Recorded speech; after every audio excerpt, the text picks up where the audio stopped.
Bonsoir tout le monde, je suis Gastros et bienvenue au Le Castellet en France pour le Grand Prix à Circuit Paul Ricard, and I swear that's the last French I'm going to say for the evening.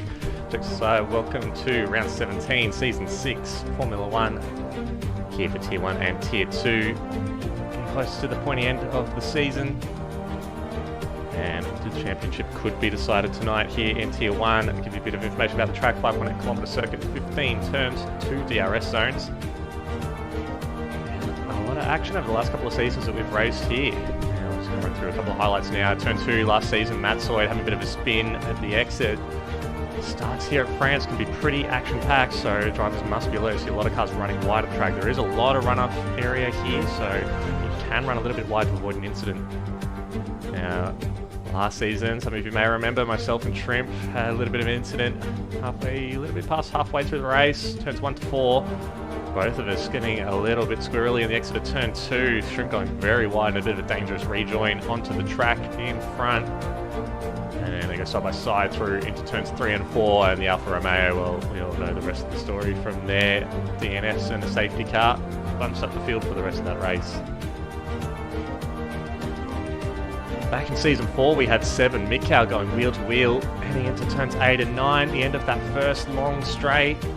Mikau coming out on top of the Red Bull on that occasion, but Seb, after another late safety car in his race, was able to win the race on penalties, Revo getting knocked off at P1 position.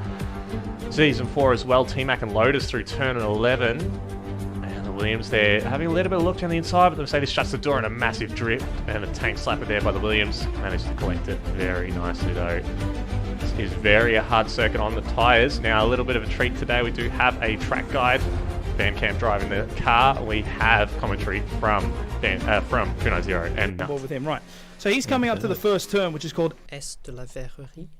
And then he goes across this little complex here. Now he makes his way down towards the next turn, which is called Virage de l'Hôtel. Right, and that's this complex here. Right, comes around here, turn 4, as he makes his way into Virage du Camp. Right, comes around here, full power. Now he's going around Virage de la Sainte-Baume. I'm not making this shit up. I'm serious. Now he's down to Ligne droite du Mistral. Makes his way down to Chicane Nord. Okay, I've said it a little bit too early there because the straight's quite long. So just give me a second. They all sound the same to me. Chicane Nord. Comes in. Here's your little one.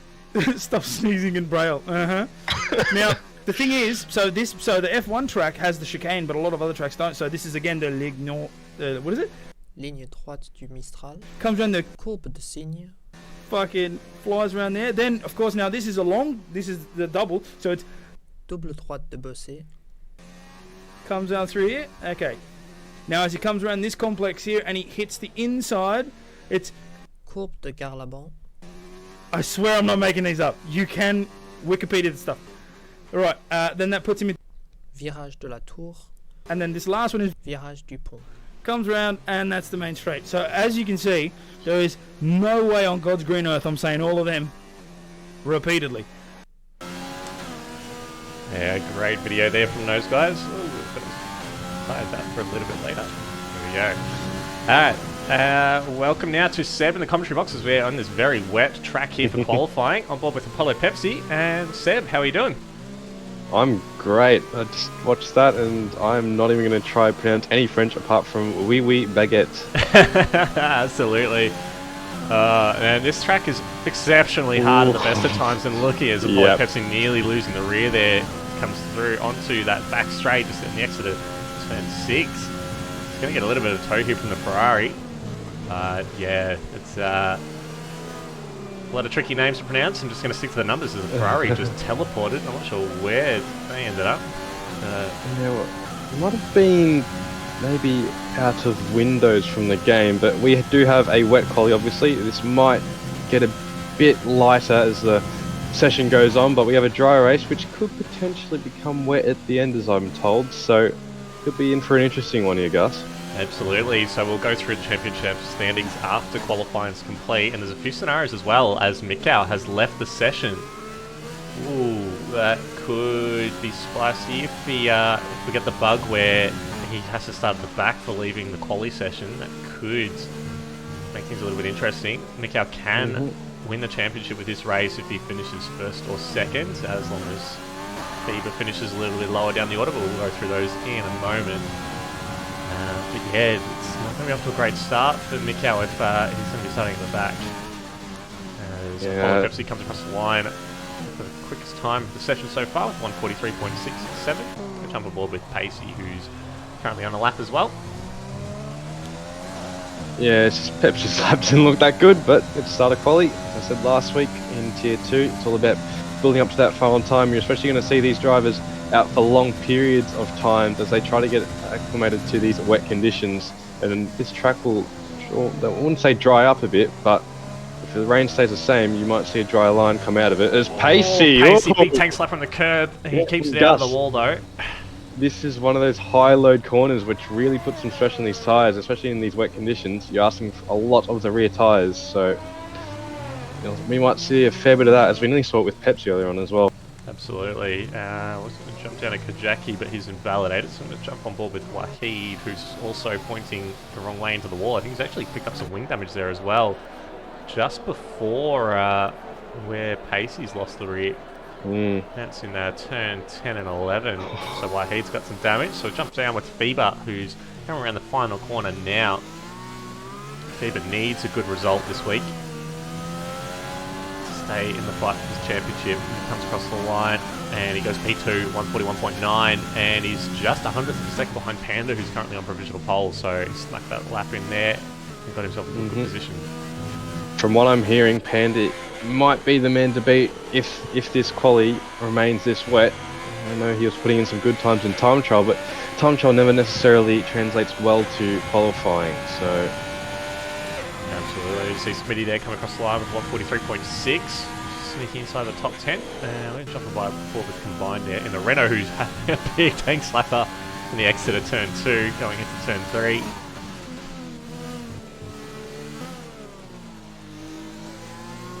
Making his way through this tricky section, I should say, probably the hardest of the track, minus turn 11 and turn 12. Those two are pretty hard as well. It's all about measuring that throttle, making sure you're not too eager, and also making sure you get good turn in through these corners and allowing that rear end to hook up well enough that you can get a good exit onto this long, normally DRS open for this straight, but obviously wet conditions we won't have that. Go. Absolutely. You've got the teammate there, Kalios there, who's having his first Tier 1 race as reserve driver, nearly getting away with his new teammate Combined. I'm sure there'll be some words in the Discord chat about that. Combined nearly loses the rear at the same place as why he did, so very unstable. Yes, Ali, that is 7 Gus in the commentary box this evening. Ali, for those who don't know, is Al's big brother. Big Al Kyrudin, and the other Red Bull, alongside Kojaki tonight. Currently hasn't set a time, but he's on a flying lap at the moment. We'll jump on board with him in a moment as we're just completing Combine's lap here.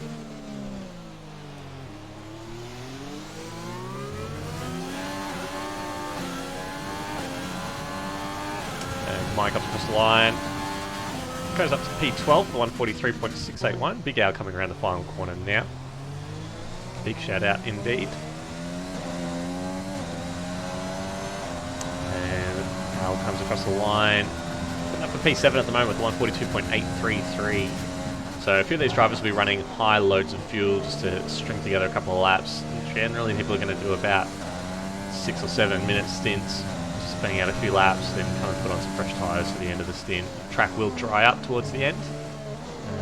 Even if the rain doesn't ease, like it should. It actually looks like the rain's eased a little bit, so it might be changing the inches towards the end if the rain stays this way. We do also have Simdogger reserving tonight, so good to see him back and driving after being away for a little bit. Smitty's already put on inters in the pits, so it looks like we will be having inters, Gus. And yeah, Simdogger made the call early on this week that he was going to reserve if there was a seat available, and there is, and he's actually put in a pretty good time. Only half a tenth off of Trin, who's been absolutely brilliant this year, considering he's not the fastest guy on the grid, but he's scored points in every race, so when you do that, you do yourself a lot of favours. Almost reminiscent of our friend Bandcamp. Yes, he's currently watching at home. You see him alive in the chat.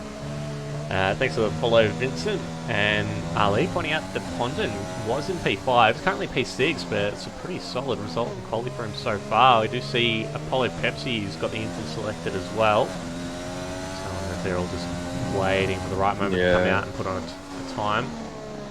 Expect them to come out maybe with 5 minutes left. This is early in the session, but it's promising signs with Pondon. However, I will say last week I wasn't looking too good in the wet for qualifying, then it dried up at the end, and guys like Trinan found themselves at the back, and I found myself at the front, and that certainly helped with the race at USA. But absolutely. I'm just jumping involved with Smitty, who's on his outlap now on the inter tyre, and notice that FIBA and Artanis have also selected the inters, so I think we're at that crossover point. And we'll just see how Ferrari manages to tiptoe around the circuit, which does look like the conditions are getting a little bit better. well, I think they can afford to do this, considering there's 8 minutes left in the session, especially if the rain's going to get lighter and it's not going to get any heavier. You might as well go out for a couple of laps to see what the track's like, get a feel for it. Now just jumping down to Kajaki and Wahid, who are both on flying laps at the moment on the full wet, so we'll stick with them just to see what times they get on the board as their bankers. And then we'll jump back up to Smitty, who's currently on the back straight. Trent as well is on his outlap on the inters. Jackie comes in with a 143.9, it's good enough for 18th place. Wahid comes to the pits, so I think he's gone. I think he validated that he's coming in probably to get some intermediates. So let's jump on board with Smitty, who's going through turn 12 at the moment. As long as he pulls out the way for someone, I think that might be. Yeah, I think that's Big Al coming through there. Yeah, Smitty's an interesting driver because when he practices, he does have the pace to score some points, but he often ends up spinning or not practicing at all, and just leaves him in hot water for these races. But when he puts it together, he can put in some decent performances. Yeah, he was in the danger zone last week in the standings. Those who don't know, the bottom two places for Tier 1 are at risk of relegation down to Tier 2, and the top two from Tier 2 come up to Tier 1 after the season. But after, we had a certain driver get disqualified from the season that actually meant that Smitty was out of the danger zone, so he's back in with a shot of staying in this Tier 1 for AFR, but we'll see if he's able to find that consistency and just, turn that raw pace that he does sometimes show and just get out a couple of good results. Even just 1 or 2 points here or there should be enough to get him across the line. Here's the thing, he's had a 7th in Britain and 6th last time out at USA. So like I said, he can show up, but in between that he's only had 1 point scoring position, and that was for P10 at the Netherlands. So been few and far between for him. Yeah, but the midfield battle has been so tight this season. It's been really good to see that level of competition, but it does mean that every single point you can get is going to be very important when we get to the finale in Brazil. Oh, Smitty catches the rear. What a save from the Ferrari driver. I dare say a lot of these guys are going to be running their dry setups as well, so they'll be very, very unstable in those fast turns that are very famous here at Paul Ricard. What's interesting about, I believe that's turn 10, is that obviously in the dry you would want to take over, absolutely ride those curves on the inside to shorten the distance that you carry over the distance of a lap, but in the wet you want to completely avoid them on the inside because they tend to unsettle the car. Either way, Smitty, as he took that, probably due to that dry setup you're talking about, would have lost the rear end, and he still sets a fast lap time. Provisional pole. I'm going to jump on board with FIBA now, who's currently on a flying lap coming through Sector 3. He's got no ERS deployment on, so I wonder if he's still just coming to terms with the grip. As Apollo Pepsi, FIBA's teammate, says provisional pole now to 140.7, a full second quicker than Smitty. So the track's definitely in test conditions. Almost everyone's out on the track now. And here we go with FIBA. You can hear him just short shifting all the way down, start of the straight, control that wheel spin and flicks on the ERS. He does go provisional pole with 139.2, and he has no ERS on. So he's got time in the bag if he wants to put it up to hot lap. And there he goes. It looks like in the corners he's just toggling it down just to have a little bit more traction through these corners. And as well, I think the deployment in France for a single hot lap isn't quite right. You tend to run out when you come through the final corner. So yeah, smart you have to manage energy it. management, yeah. you have to manage it on a dry lap, and then on the wet lap, you definitely have to manage it. There was some talk beforehand in certain groups that some people would flick around with the fuel instead of playing with the ERS on a wet quali lap, but I believe that playing with your ERS instead of fuel is the right way to go around France. Absolutely. Oh, he has a big tank slapper on the exit of turn 8. She got a nice little toe here. Still goes purple on the sector 2. Just comes through. Yeah, it's turn 10. Yep, there you go. The sign's there.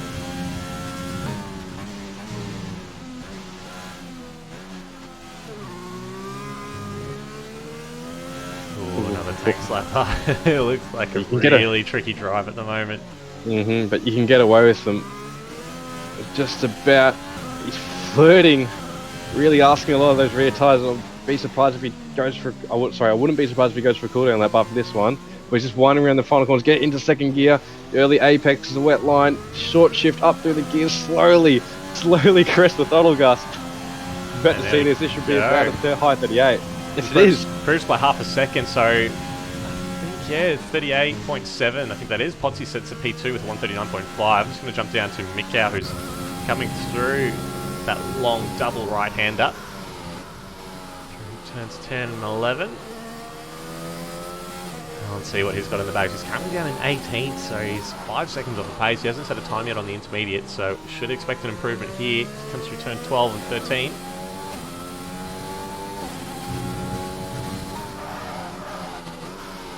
See that front left screaming as it locks up in turn 14. Again, short shifting through turn 15, just control the revs. And he comes across the line and he's set 139.1, so still nearly 5/10 off Bieber's time there, but at least he's towards the pointy end of the grid. Still have just under 2 minutes left, so everyone should be able to get around for another 2 laps. So it looks like Mikau's doing a cool-down lap. And Panda goes to provisional pole now with 138.6. Great time there, like I said before. He's the Rainmaster, and he's obviously been on a fair bit of practice here at France during the week. That's what he dubs himself. Sometimes proves it right, sometimes proves it wrong, but when he proves it right, he tends to be pretty spectacular. So as well, Geordie snuck into the top 3, setting 139.003. He's performing very well during qualifying season. It's definitely something I've noticed has improved in his racing in AFR, so really good to see an improvement there. Thank you very much for the follow, silly sly guy. Yeah, Ali pointing out the Red Bulls are struggling. As we say that, Big Al goes P7 with a 139.4. His teammate Kajaki in P20 with 140.43.9.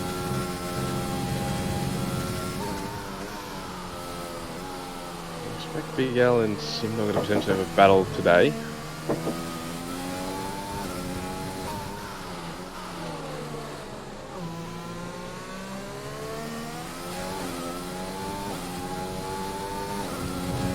There's a Renault there cutting across the track in front of Panda as he comes through turn 14. He's distracting too much. He's coming through the final corner now. His fuel lap's come on, so I think this will be his last run. He's got 15 seconds left in the session. And Panda improves by just under a tenth. And goes provisional pole, but that's it. He doesn't have enough fuel to continue. He's backed right out now. So let's have a look. Feber's coming to the pits, so that is it. We're going to jump on board with Mikau now. So he's just started a new lap, so everyone across this line now will be done with the session. Panda's retired and Faber hasn't been able to get that lap in. So Panda's on provisional pole for now. Oh, this could be big for the Victorian. Switching Mikau now is coming into the chicane of turn 7 and 8. Sorry, 8 and 9 I think it is. There we are. Yep. And hook up. Should get his split time in just a few seconds. It was a bit wide out of 9. I think that might have lost him 2 tenths. Yeah, down a tenth. Tenth and a half down. Oh, he lost the rear. He's lost the rear. And he's into the wall. And he's done. He is done. P8 for Mikau. That's very unfortunate. But yeah, he was down. I don't think Jordan's going to get that time. I don't think Jordan's going to get Panda. So Panda might have pole, Gus. Wow. Yeah, I don't think we've got Ponton is still on a lap. He's 3.5 tenths up, but it's not going to be enough. There goes P9 for Ponton, still a great result from him, and Flyboy is currently in 19th. He's half a second up on his time. It's not going to be quite enough to put Matsoid in front of him unless he has a really good final sector. Comes through turn 14 now. Keeps it nice and tight to the curb. First, not quite short shifting as much as we saw some of the front runners do. And a lot of wheel spin there in fourth gear. The exit out of turn 15. He's run out of fuel. He's run out of fuel. No. And he comes across the line. And that's no improvement there, unfortunate for Flyboy.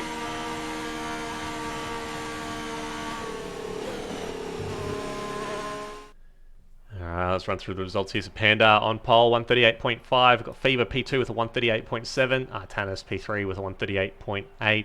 Then got Big Al, Geordie, Trin, T-Mac, Mikau, Pondon, and Simdog are rounding out the top 10. We've got Apollo, Pepsi, Potsy, Wahid, Gajaki, Pacey, Kylios, combined, Matsoid, Flyboy, and Smitty rounding out our grid. So, of course, because everyone's qualified in the wet, everyone has free choice of tyres, which I think here at Paul Ricard is probably for the best. The softs are not a very good tyre here at all. They overheat very quickly. So we expect everyone to probably one stop with a medium to hard, Seb. Yeah, medium hard is the ideal strategy. You don't really want to be flirting with these soft tyres at this track, unless you're obviously going for a really short stint at the end of the race due to a safety car. Something like that is a time when you'd go for the softs rather than that. Medium, hard, medium, doesn't really matter. Either or is the way to go. Absolutely. Now, while we wait for the drivers to select their tyres and strategy, let's have a look at the championship standings here in Tier 1. So in first place, we've got Mikau with 323 points, Fever second with 212, Big Al third with 143, Pacey fourth with 130 points, and Trin in P5 with 121. Now, Mikau can win the championship here today, and we'll run through what he has to do in just a couple of seconds' time. Drivers still selecting their strategy, so just waiting for them to finalise that. And this will tick over in just a second. There we go. So, the permutations. If Mikau wins with the fastest lap, Feber has to finish 7th or worse. If Mikau wins, Feber has to finish 8th with the fastest lap or worse. And if Mikau is 2nd and then Feber is 11th or worse for him to get the championship. So, yeah, Mikau cannot finish worse than 2nd place if he wants to get the championship today. So yeah, it'd be a bit of a tall order for that to happen today, but we have seen Feber has been out of the points the last couple of races, so it's certainly not impossible that this could happen today. We'll just have to wait and see how it plays out. If Mikau's penalised with that bug for rejoining during qualifying, which could set him to the back of the grid. Yeah, it's obviously Mikau doesn't have to wrap it up today. He's got another 5 rounds to do it. Obviously, we finish at Brazil a couple of days after the new F1 2021 game releases, which is, I believe, releases June 16th, so I believe we race on June the 19th. Correct me if I'm wrong, Gus. That'd be July 19th, yeah. Sorry, July 19th, that is on me. But yeah, Mikau doesn't have to finish first here. It looks like he'll be starting in P8, so he didn't get the glitch. But yeah, Feber's just got to... Looks like all those mistakes he's made in the past 5 races or so has just been teething out. You know, new problems you come across when you're fighting for a championship. It's the first time he's been put under this much pressure. Obviously, Mikau put Revo to his tests last year. We won't talk about that too much, but early on he did, and obviously left halfway through. So Mikau's got a chance now. He's been in multiple championship battles before. You know, I obviously fought him in season 4. And he's had the experience to be able to cope and keep the results coming, unlike Feber. So let's see what happens today. Yeah, so Ali saying Pepsi will spin. Funnily enough, the last 2 Grand Prix, Pepsi has not finished because, as you say, he has spun out and crashed into the wall at different places along that long back straight. So hopefully he can get a decent result this time around, but it wouldn't be unsurprising if he DNFs for the 3rd race in a row here at France. Now, Mikau hasn't had to start from the back of the grid, so fortunate for him and his championship chances. He's starting in P8 on the hard tyre. Fever starting P2 on the hard tyre. So everyone else in the top 10, apart from Simdogger, starting on the mediums. Then outside the top 10, we've got Pepsi, Kojaki, Pacey, Matsoid, Flyboy, and Smitty all on the hards. And everyone else outside the top 10 on the mediums. So Fever and Mikau are the top 2 drivers starting on the hard tyre. So it'll be good to see after the medium runners come into the pits just how that's going to play out for the strategy. Yeah, it's a very different mix. It'll be interesting to see how that 3rd to 7th battle happens or plays out, along with Panda and Phoebe in the mix, being on those medium hard tyres each. But I could see Panda. Well, I wouldn't be surprised if Phoebe loses some positions at the start here, starting on those hard tyres. He'd have to make sure those tyres are really fired up in this formation lap if he wants any chance of not losing any position. Absolutely, and his Achilles heel has been getting caught in traffic, so hopefully he's able to negotiate that if he does get caught a bit further down the grid. Now, lights are coming on, the engines are revving. And we're away. Pretty decent start for the Mercedes. They're off the front row. Pretty tidy so far. We see the Williams there dart to the inside of the track, and they're going 3 wide into turn 1. And a bit of jostling for position, but they all seem to sort it out. We've got the Ferrari and the Mercedes going side by side through turn 1, which becomes turn 2. Still pretty tidy so far. We've got Red Bull caught up on the inside a bit further back, and they're now 3 wide as they go on the run down into turn 3. Going to jump back with Pacey and Kalios, who are a little bit line abreast. Now, it looks like they're sorting each other out pretty well. Red Bull and the AlphaTauri still going side by side. A big dive from the teammate there, Matsuo, a little bit further back on the Renault. Again, they seem to have got through that relatively unscathed, and the Red Bull's trying to go around the outside onto the back straight at turn 7. Runs a little bit off the track, but seems to have sorted out all right. Still side by side, but the Red Bull has got the toe, and he's been able to get the move done. Jump a little bit further up now. We'll see the leaders all going line astern for the time being. Jump a little bit further back though. Simdog and Flyboy battling it out for P19 to come out of the chicane and pick a position. Let's look a bit further up, and Mikau has actually gone down to P10 now. He's not had a great start as the Racing Point driver, but Fever has actually managed to maintain position, so it's probably the best possible start Fever could have had. Yeah, you're exactly right. Not a great start for Mikau. Definitely not a good start for his teammate Simdog, who lost it a bit out of turn 4 and into turn 5, and that sent him all the way down the field. That's why he's down 9 positions. Oh, big dive bomb from Trim in the final corners, forced T-Mac off the track. He's had to go right around the long way, and he's actually, he's not quite going to lose out in positions, but Ponzin and Potsy going side by side. Potsy taking that position well before turn 1. Of course, lap 2, we don't have DRS yet. We'll be enabled in the next lap. Yeah, it was a pretty aggressive move from the Ferrari driver. Yeah, Trin obviously sending it down the inside. I think Potsy and T-Mac might have just got some warnings on the exit of turn 2. Potsy, obviously last season's champion in Tier 1. Obviously came back for racing from other commitments, but he's got some pace on him. You could see him make a charge through the field gap. Yeah, so Potsy's up 4 positions since the start of the race. Matsoid up 3 positions. Simdog, the biggest loser, down 10 positions from P10 to P20. So he's had a really bad start. Artanis as well down 2 positions. Mikau down 2 as well. Apollo Pipsy down 1. Everyone else relatively where they started. So I haven't seen anyone dart off into the pits either. So this is a track where you definitely don't want to get any wing damage. So you would have expected to see anyone to come in. Potsy down the inside of T-Mac into turn 10. Looks like he'll get the move done early, and T-Mac won't fight it too much. He's having a look though, T-Mac, but he'll have to back out into turn 11, the long right hand of turn 11. But at the moment, looks like we are going to have a 20-car DRS train, Gus. Absolutely, yeah. It's very processional at the moment, but hopefully we'll start to see a little bit of overtaking this next lap.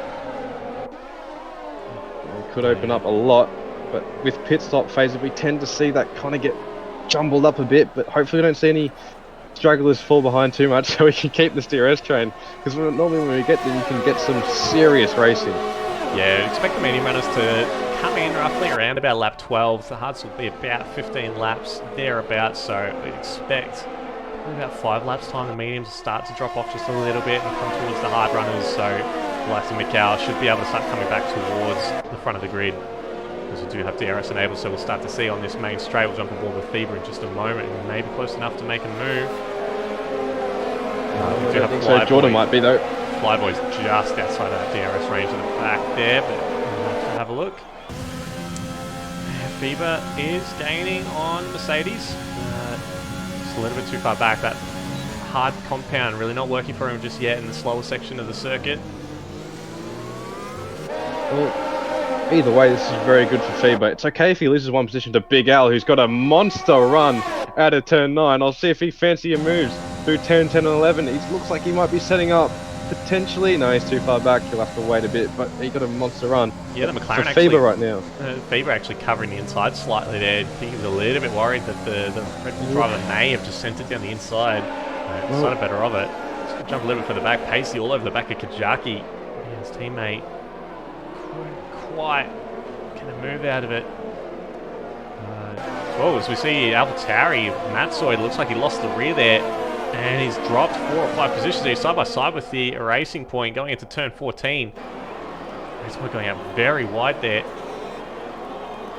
And gets what done. There's a little bit of contact there as the racing point gave a bit of a squeeze out onto the curb. That's what I get. Very unfortunate to see. And drop back down the order after having such a great start. Yeah, meanwhile, Big Al has been getting very close to Faber. I expect a potential move here. As long as he can keep close enough within 2 tenths, because Faber does have DRS to Panda. He's got good enough traction here, Gus. Out of turn 7, we'll see how this goes. Yeah, absolutely. Just on board with the Red Bull driver now. You can see the flap opening on the back of the McLaren. Not quite using overtake yet from the Red Bull, so he's using his ERS very wisely. Just waiting for the right time to do it. It's a short shifting just to maintain that grip over the curbs. And Pacey has managed to get past Kajaki as well on that straight into the chicane, so he's now got to try and hunt down Apollo Pepsi, who's just hanging on to the back of this long DRS train in the top 10. Yeah, Faber looks like he doesn't really want to overtake. Sorry, Big Al doesn't look like he really wants to overtake Faber at the moment. He just looks like he's applying pressure for now, but being on for P5 and 6 pots, he's getting very enthusiastic all over the back of Jackson. He wants that P5. Yeah, it's one of those scenarios as well where you don't really want to be the lead car at the moment because you want to just save that ERS, save that fuel. And as I say, that Red Bull's going for the move now. Big Al down the inside and the McLaren on the pit straight. And I think we've got Potsy moving on Artanis as well, just behind as well. Yes, he's got the move done. The McLaren coming back at him. Probably one of those moments where you want to pick your battles. Well, this is interesting now because, like you said, pick your battles. Panda's now out of DRS range. So if you can maintain that for the next 2 corners, Big Al might be in some trouble behind to Faber. That DRS gap, it's just within 1 second, so Big Al should have it, and he's got a chance now to close down Panda. But look at Faber's traction. He just can't keep up with the Red Bull driver, and he might come into strife with Jordan behind the Williams driver. Yeah, and this is where he just has to realise he's playing the long game here, starting on the hard tyres. He just has to hold on, stay in DRS with these guys, not fight them too hard into the corners. Just think about the second stint where he comes back on the mediums so he can get all those positions back on the hards. He's got the pace, he's just got to keep his nose clean and just make it through to the pit stop period. Meanwhile, Mikau's not making any grounds as well, so that's a positive sign for Faber. Just knowing that Mikau isn't able to make those hard tyres fire up like Faber, that's a good sign. And Al's all over the back of Panda. He could be seeing a move from Al very soon, Gus. Yeah, it's probably not the smartest thing though to try and take the lead of this race. You want to sit behind the lead driver and just use the DRS to stay in front of P3 and just save that ERS, save that fuel for late in the race where you can really come back and fight really hard towards the back end. You don't want to be having to manage the tyres and manage the fuel late in the race here at this track. Yeah, I agree with that. I'd be saving a lot of ERS right now and just sit behind, wait for that pit stop phase, save up any ERS for this. Once you pit, use that on the outlap just so you can try and get some advantage over your competitors. But it looks like he's got a lot of straight line pace, this Red Bull. Not often you hear that attached to a Red Bull car, but Kajaki's picked up the first penalty of the day, 3-second penalty for exceeding track limits. Big Al, he's got DRS, he's not using ERS. He had a great run out of turn 6 and 7. He's got an excellent run. Panda defends the inside. Big Al looking on the outside, and he'll back out for now. Fall within line. He'll try to take a good line through 8 and 9, and he doesn't get the supreme exit, but does use a bit of overtake. Now, slipstream of that Mercedes driver in Panda, who started on pole. He might be losing first, though. Big Al around the outside of turn 10. Panda's pushing him a bit wide. Well, that's a bit cheeky, but all within fairness, Gus. Yeah, absolutely. Squeeze him out onto the curb there, but Rolfing's right, his lead car can get the elbows out. But yeah, I just wonder if Big Al is just going to be killing his tyres a little bit by trying to get past the Mercedes at the moment. He needs to be thinking the long game as well. And I'm just going to jump in for the back. It looks like there's a yellow flag. It's like the 3 of the Ferrari of Smitty has gone around the exit of turn 11. I believe that is. Well, it looks like he's going to get this move, Gus. He's Sorry to lost cut you that- off. Oh, he's he lost getting that left squeezed. Oh, bang, it ties all the way down the straight. They're interlocked. They're coming to turn 1. A little bit of contact in the exit of turn 2 as well. Geordie picks up a penalty just behind. They're still in front, but the Red Bull has a bit of a dive. I think that was actually tactical by the Mercedes just to let the Red Bull go through first at the detection point, and he'll come back at him down the straight. Just needs to get a better exit here. Just keep his nose clean. Look at Gus. Look at Potsy and Fever. They're right behind this battle. They could get right into the mix of this for P1. Absolutely. You see Potsy's less than a tenth behind the McLaren of Fever, who's stuck right in the gearbox of Panda's Mercedes. And look at them go 3 wide. Very aggressive defensive move there by the Mercedes. They're interlocking tyres going through turn 2 and a bit of contact. Fever's gone round. Fever has gone round. And Potsy as well. Oh, Potsy's gone off to the inside. Now, is there any damage to the McLaren? I can't see. Is he missing an end plate? No, he does seem to have both of them intact. So he's down to P7. Mikau now up to P9 as well, because Potsy has dropped all the way down to P15, 16 now. And he's just going backwards, and these tyres are going to be very overheated now as well. Having a little bit of speed. Potsy's missing his right end plate as well, so he's going to probably be coming into the pits now, because you do not want to be around here with damaged front wing. The whole sequence was a bit of a muck, wasn't it? I believe Panda was a bit too aggressive. He might have turned across Feber. I believe Panda might get into some strife from the stewards there. That was a bit touch and go, and then I believe Potsy just kind of ran into him while his wheels were still spinning. That just sent him kind of into that wall on the left, and obviously caused him that wing damage. Yeah, so Feber very lucky to get away without any damage from that little altercation. He's just 2 positions ahead of his title rival Mikau. He's still within DRS though, so this is going to be working well for him. Mikau now making his move on Pondon. Side by side, going up to P8, and he gets the move done at turn 5 and 6, and he should have DRS as well on Fever, who's now the next car immediately in front of him. Got another yellow flag a bit further back. We've got a McLaren around. It's Apollo Pepsi has spun. And don't think he's got any damage. It's turn 6. I believe he lost the rear. So you can see. Got any off-board damage that we can see? I think he's alright, so we're going to jump back up with the lead group at the moment. Yeah, that's interesting now. 1 and 2 in the championship are right next to each other after all that lap 7 kerfuffle in the second sector. Potts is now at the back of the field with Smitty, 2 Ferrari-powered cars of the Alfa Romeo and the Ferrari itself. So Potsy will likely take those hard tyres to the end of the race. I'm not sure how well he'll go in point scoring, because he's out of this DRS train and he had that wing damage to repair, so he'll need a safety car if he wants, or at least a lot of fighting if he wants to get back into some points scoring contention.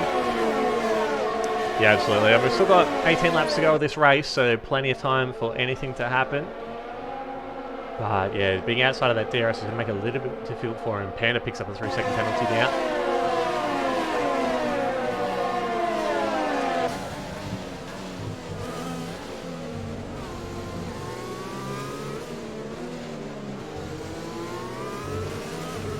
So we've now got that long DRS train formed again, so the entire top 10 within DRS range of each other. Panda dropping a little bit off the back of Big Al now though.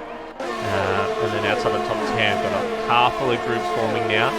Had a couple of spins, so not quite able to stick together for the time being. Just going to jump up with Geordie. He's very close to the back of Panda now. I just wonder if Panda's starting to lose a bit of life in those tyres. It may look like he's been hammering the rear tyres. He's obviously puts on very aggressive setups.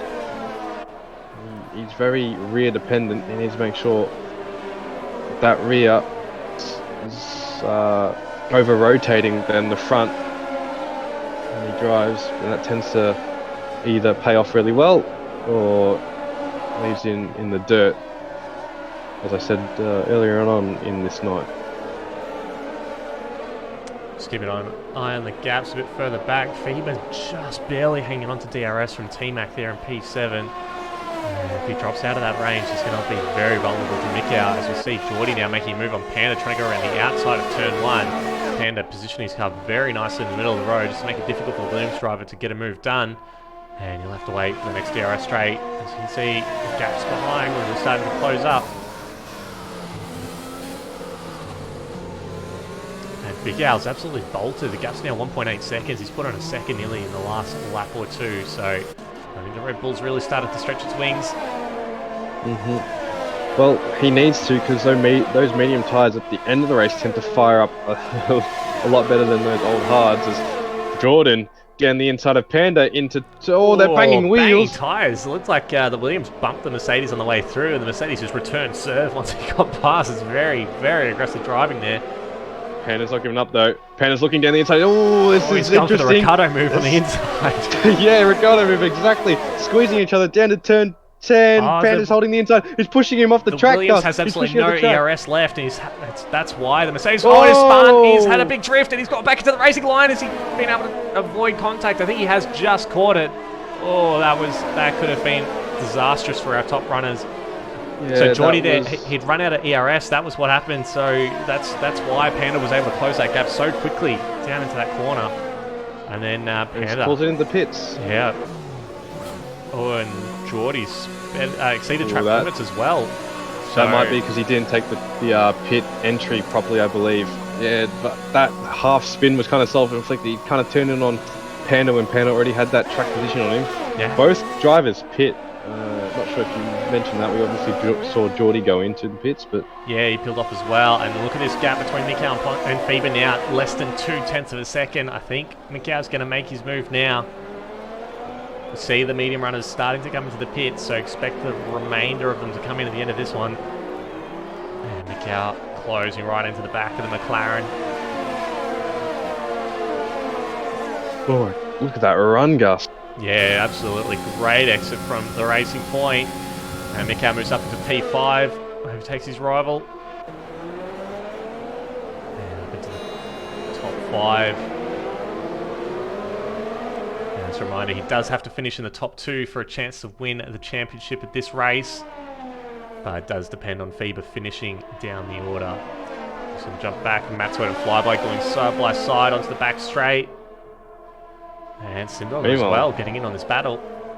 Oh yeah, he's going down the inside to turn 10. We've seen a lot of action here. We tend to see it a lot, especially on this game. Simdog down the inside of Flyboy into turn 11, and looks like he'll have that move done, Gus. Yeah, nice and comfortable move there from the racing point. Good to see Simdog making his way up the grid. As we see the rest of our medium runners at the front peeling off into the pits. And that'll put Mikau into the lead in front of Fieber in P2. Pondon in P3 and Wahid in P4.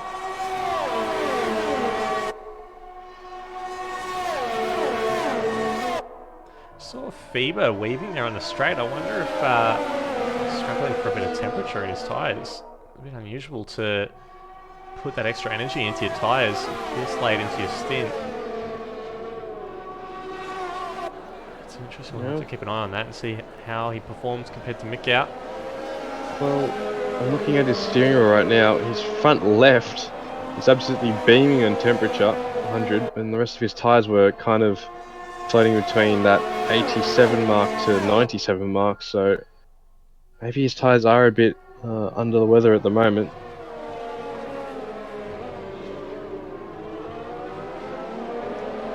We'll jump back with Kajaki, who's closing on the back of Pace here. Looks like this is turning out to be a bit of a battle of the race between Pace and Jackie. Now for Tauri versus the Red Bull. They've really been able to separate each other pretty much the whole race. Just a couple of tenths apart. We'll jump back with Simdog, who's having a look at Matsoid. Just a couple of tenths between them. Just basically pushing him through that corner. Ali in the chat asking, when are we expecting the hard runners to come in, Seb? Well, I expect them to come in relatively soon. Obviously, the medium runners came in between laps 9, 10 and 11. Obviously, Potsy was earlier than that because he had that broken front wing. But you'd expect these hard runners maybe around 15, 16, 17 potentially to come in. The mediums should last that long. As you don't hammer the tyres. As I said, that Pond and Wahid and combined coming into the pits, so the last of the drivers to start on the medium tyre have come in and changed to the hard. So Passing half the grid, won't have to pit again. The other half still waiting to their first stop.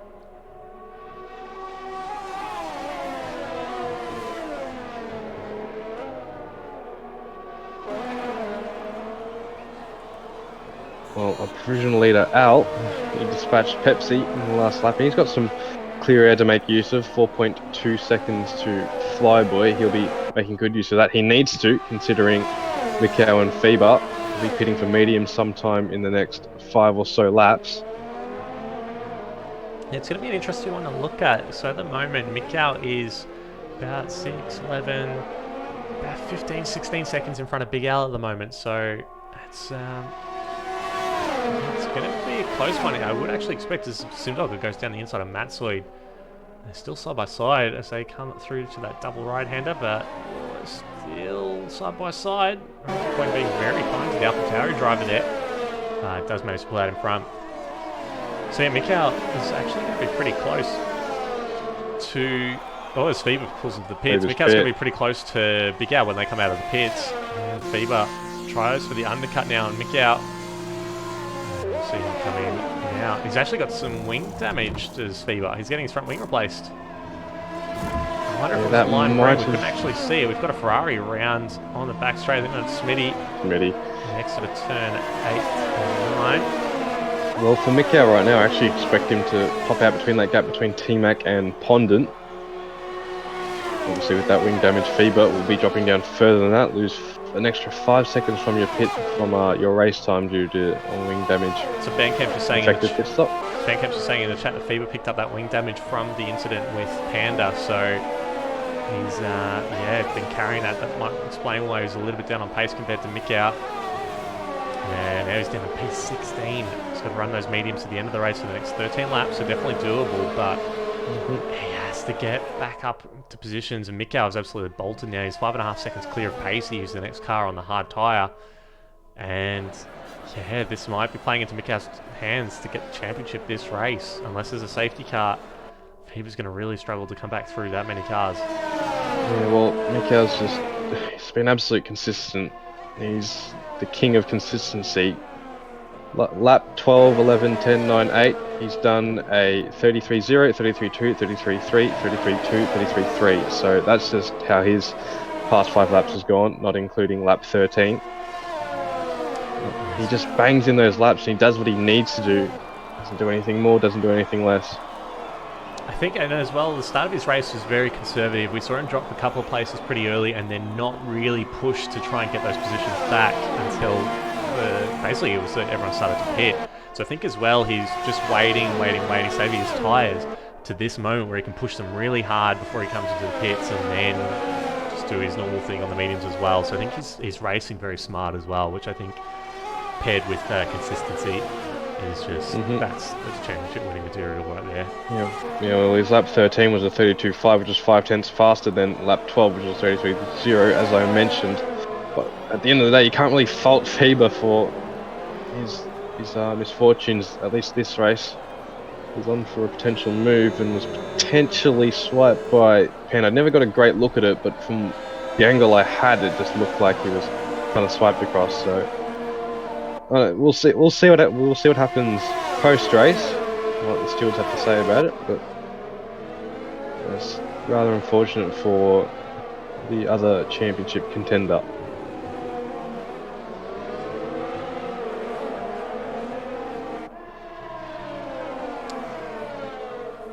Just having a look at the gaps at the moment. We've got a little battle for P11 at the moment. Wahid and Pondant just going on this turn at the moment, but behind Panda as well. We've got Artanis and Trin, both within a couple of tenths. So it's a little battle for P7. It could spice up. Not too much longer.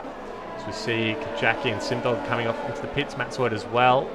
So that just leaves Mikau and Flyboy, the only drivers still on the hards from the start of the race. This is interesting from Wahid and Pondant. They haven't really shown themselves to be lead drivers or fighting that often in the midfield, but however, both within some good point scoring positions right now, up into P8 and P9, and they're fighting each other. And And Big Al's been able to catch Flyboy as well at the front, and that's the last car between him and Mikau, and the gap is about 15 seconds to the lead. So Mikau will come out behind Big Al after the pit stop, but that gap between first and second is expanding as we speak. So maybe that's what Mikau's waiting for. Maybe he's going to stretch this stint until he's got a gap or a safety car where he can come in and come out. That's Meanwhile, behind them, yeah, I was having a look at Panda. Let's watch a better camera. Artanis, also known as Jackson and Panda, going at it. Wahid and Pondon as well, a little bit further behind. As Big Al does in fact get past Flyboy, moves up into P2.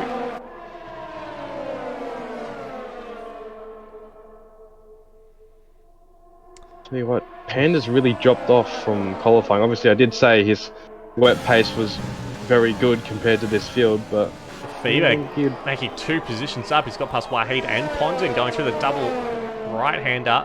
Oh, he's got a little tap from the Hearthstone. It's pushed him a bit wide as they go through turn 12, but he has maintained position and he's in P8. So great work from Fever. Move up the grid, but he's now 5 seconds down on T-Mac, the next position, as Mikau has come into the pits. So look where he'll come out. Right in front of Fever. Just behind T-Mac. Wow, I would have thought Mikau would be a bit further up the grid than that, but yeah, he's on those fresh mediums now, but he's pulled out a 3-second gap on Fever. But he's got a lot of work to do to get back up to the position he needs to be in order to win this championship here and now. Still 10 laps to go, so plenty of time. I don't think he'll be thinking about championship at the moment. He'll be thinking about one race at a time. That's what's worked for him in the past 5 races, what hasn't worked for Fever. Meanwhile, Jackson having a look down the inside of Panda into turn 8.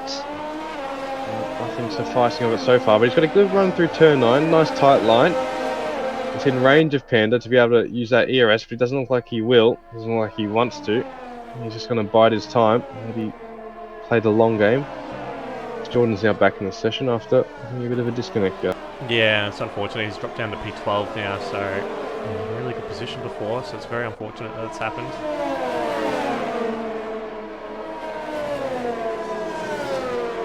Meanwhile, down the field, Potsy's all over the back of Kajaki and Combined YouTuber. He's gone down the inside and he's clipped Combined YouTuber.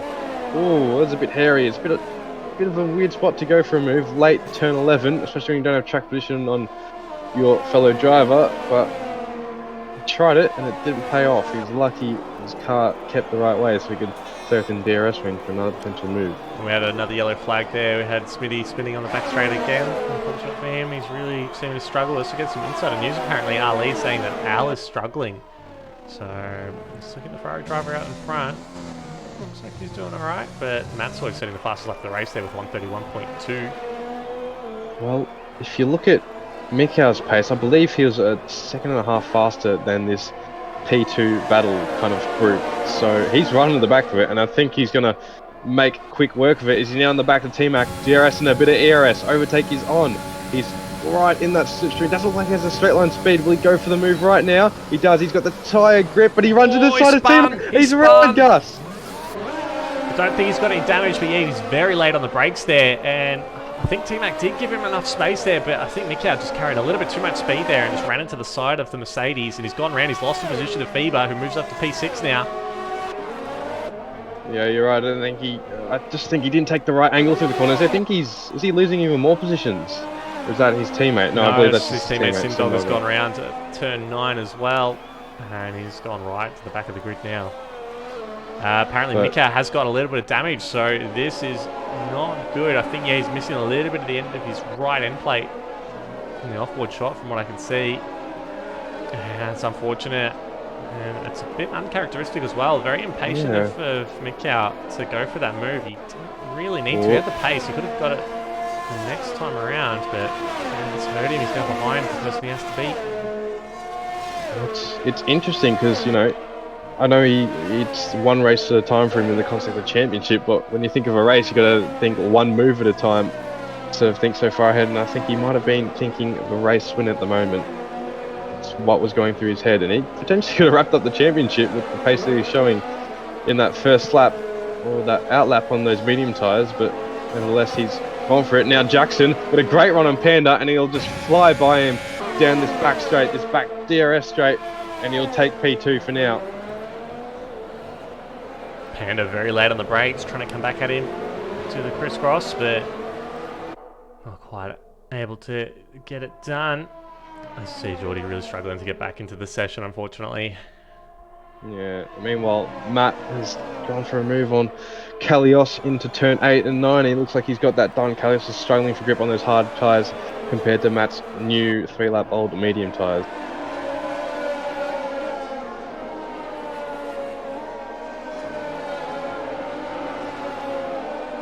So Big Al, in the meantime, has now got a 5-second lead over Artanis. So he's, despite what we're seeing in the chat from Ali, he's actually doing pretty well out there in front at the moment, doing his own race.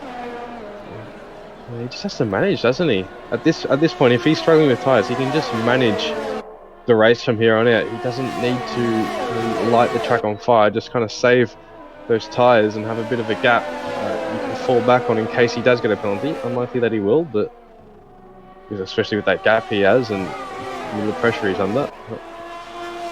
Let's see how he goes. He should be fine though.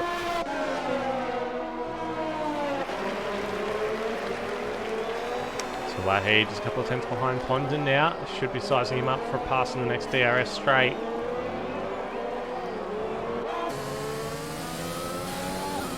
Seems to be losing a lot of time in that last little bit of sector 1. The toe in the DRS, he gets it back down to a couple of tenths and he's just not within striking range.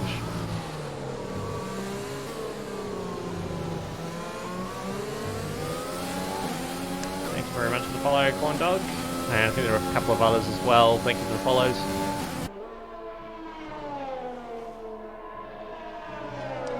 Lost the intervals at the moment while Geordie rejoins, so we should see them all come back at the end of this lap. So very long train starting to form behind Artanis now in P2, which is allowing Big Al to pull away from the rest of them.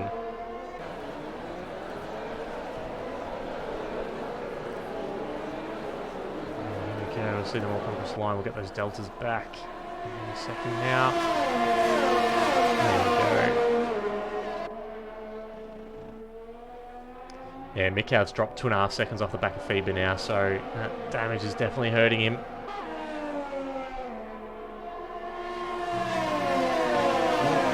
Fever could be on for a P2 here.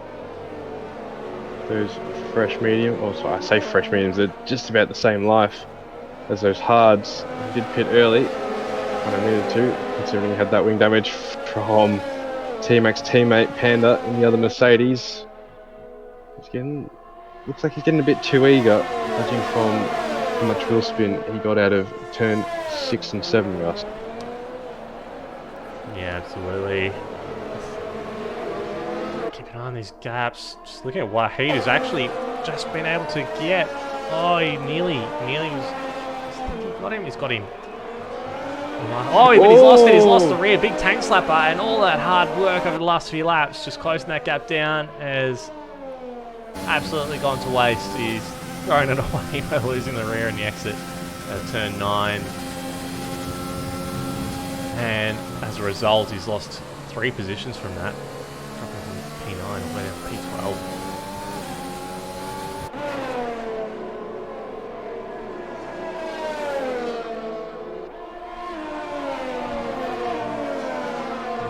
Train for P2.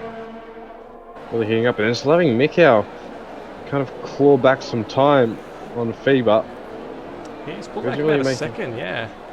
Feber isn't really making any waves in this pack. That could be due to the fact he is on little ERS, which he keeps using in little bursts, probably backing his own ability over the power of his engine to get the job done. Kajaki's got past Pondon, but he's just picked up another penalty. A little bit too aggressive on the curbs. He's moved up to P9. Well, while that happens, Fever's just gliding past T-Mac on the run down to turn 8. Yeah, you see Panda getting a little bit racy with Artanis as well. A bit of a look. Ali asking, will we see rain? There was the promise of maybe a little bit of rain towards the end of the race, but we'll just have to wait and see if that's coming to fruition. Panda managed to get past Artanis on the inside. It's up to P2. Does have penalties, which I'll run through at the moment. So 3 seconds for Panda, 9 seconds for Kajaki, 3 for Potsy, 3 for Matsoy, 3 for Kalios. Flyboy's got 5 seconds, Geordie's got 3, Polypepsi's got 14, and Smitty's got 6.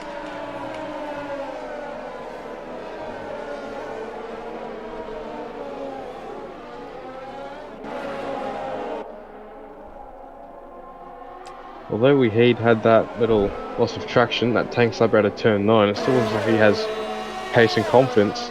He's caught it right back up to Fondant and Potsy. Well, that's battled out for P10.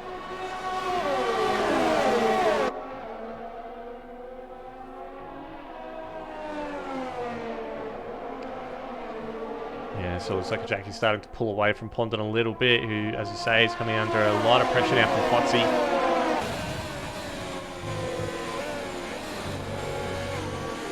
Meanwhile, Fever with a good enough launch on that back straight out of turn 7. He's got the ERS, it's really low compared to Trin, who's got a bit in the reserve. Not using any, but Fever will have to wait a bit. Just falling behind Trin now. Fever there being a bit more aware that going into that chicane compared to Mikko earlier in the race, just he could have gone for the dive, but he knows what's at stake at the moment. He's every point he can salvage. Even if he's in front of Mikau, it's crucial here that he has a good result. I find it interesting that he's not really saving up that ERS, Fever.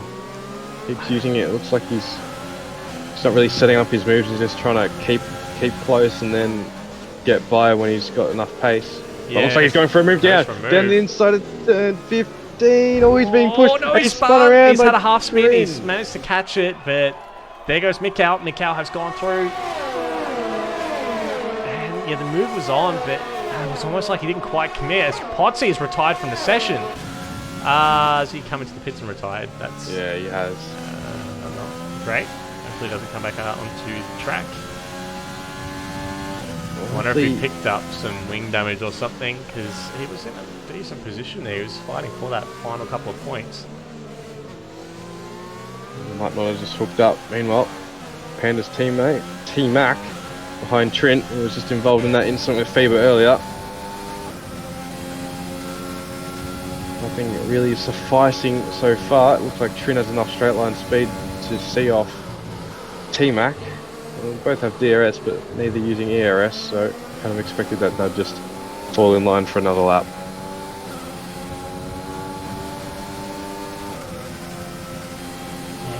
Gaining some time on the straights though, regardless of not having DRS. So another teammate's running a little bit less downforce than the Ferrari in front of him.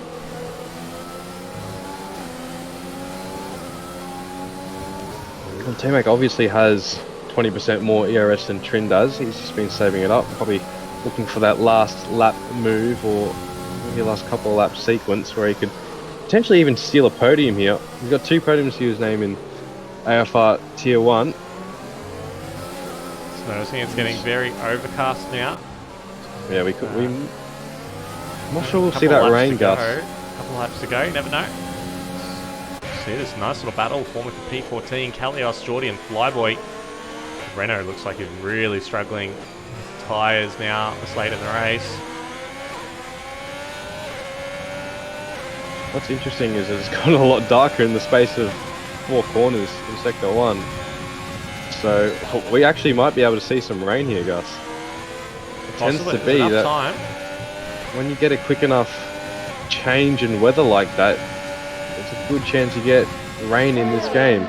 Meanwhile, Fever and Mikau, they're about to go battle it out. The 2 championship leaders. Fever around the outside of Mikau into turn 8. And he'll get that move done. There we go, that wing damage still hampering Mikau. So Fever manages to get back in front, so at least the gap between them will close a little bit. But he was in a really good position a little bit earlier. Just waited, he would have been able to get past T-Mac and Trin. And more points away from Mikau, so might still be able to make a little bit of ground back in these last couple of laps. Definitely could have been better. Ali still in the chat saying that Al is struggling with a 7-second lead. I don't know why he's struggling. This is Ali being Ali.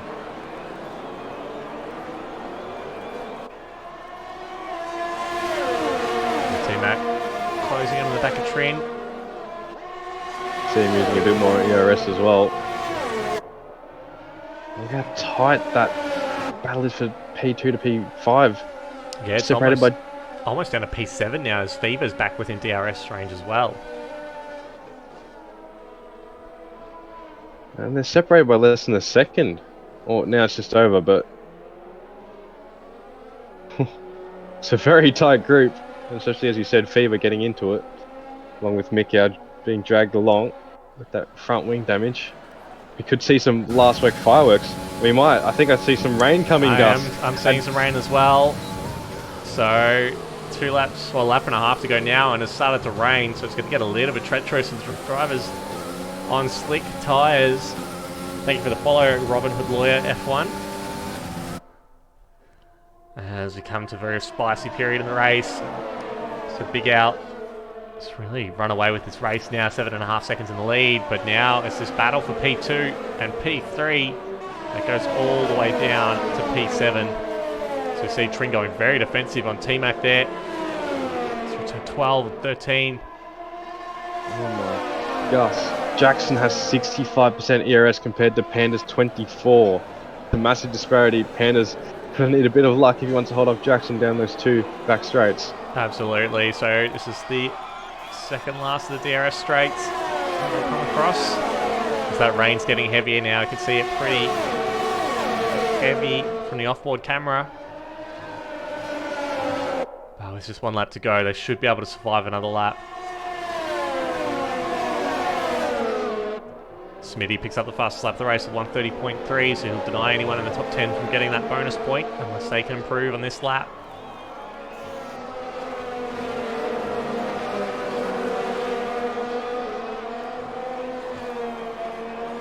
Meanwhile, Jackson has got all the ERS on Panda and the DRS. He's just going to glide by Panda down this back straight. He'll take P2 from Panda. Panda does have a penalty, so he'll definitely drop position. But meanwhile, at the back, Mick having a look down the inside of Fever into turn 7. Sorry, turn 8, I should say. And that doesn't really suffice, but Fever's losing a bit of traction out of that corner. The 2 championship rivals both have very little ERS, both on 4%. Both trying to use whatever they have to get in front of one or the other. Here they go through turn 10. Will Mick go for a lunge into turn 11? I don't think he will. He's looking, but he doesn't have the room on him. Meanwhile, down the field, Matt has lost it out of turn 9. He'll be dropping more positions. That's freed up Condon to take P10, and he'll definitely get P9. He's within 3 seconds for Jackie. But watch Mick out, Gus. Meanwhile, look at Mick out. Just going to call out Big Al has managed to win the race. He comes across the line in P1. Going to jump a little bit further back. Mikau goes for a big dive on Fever into the final corner. There's contact between the 2 championship rivals. And I think the Racing Point has just come across the line in front. He has. The Mikau comes across with P6, Fever P7. And in fact, they both jump up to P5 and P6 with Panda going down to P7 on penalties. With Pacey coming across the line in P8. Kajaki P9, but on penalties he may lose the position to Ponton. He does. Combined usually comes across the line, goes P10 as well on penalties. Wahid will come across the line in P12 with Geordie P13, unfortunate, as he crashes into the back of his teammate after the finish line. Now Flyboy P15, Kalios P16, Simdogger jumps up to P15, having, I don't think he had any penalties there. Apollo Pepsi will come across the line in P18, unfortunate, I think he picked up a few penalties as well. And the rain just getting in the way of him getting the fastest lap of the race. But, wow, great work. Well done to Big Al on the winner. Tanis in P2 and Trin for Ferrari coming across in P3. Had T-Mac in P4, Mikau P5, Fever P6.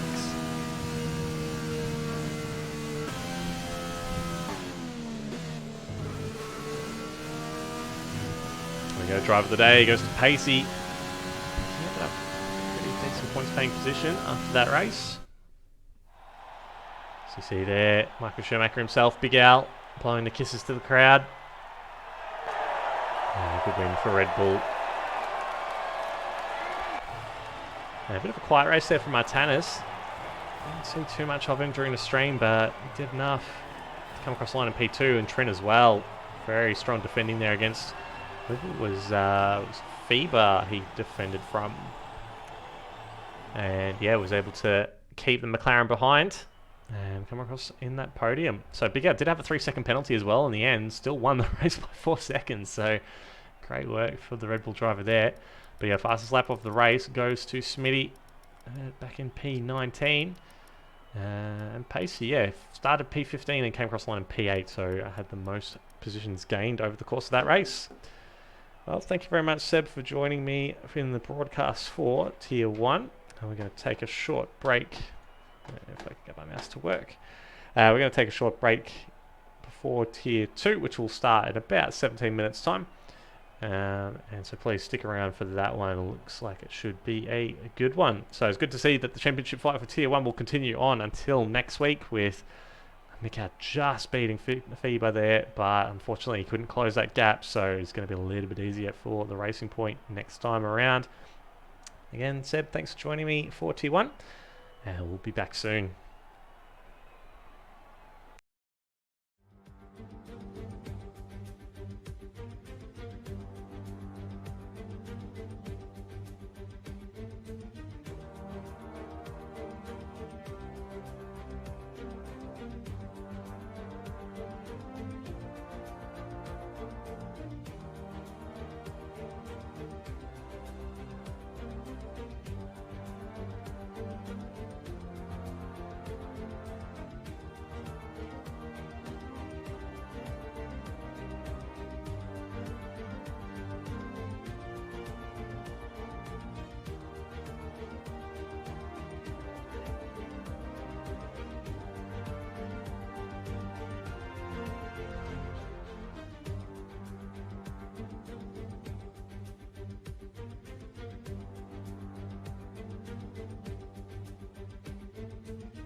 Welcome back, ladies and gentlemen, to Aussie Formula Racing Season 6, Round 17 from the Castellet in France.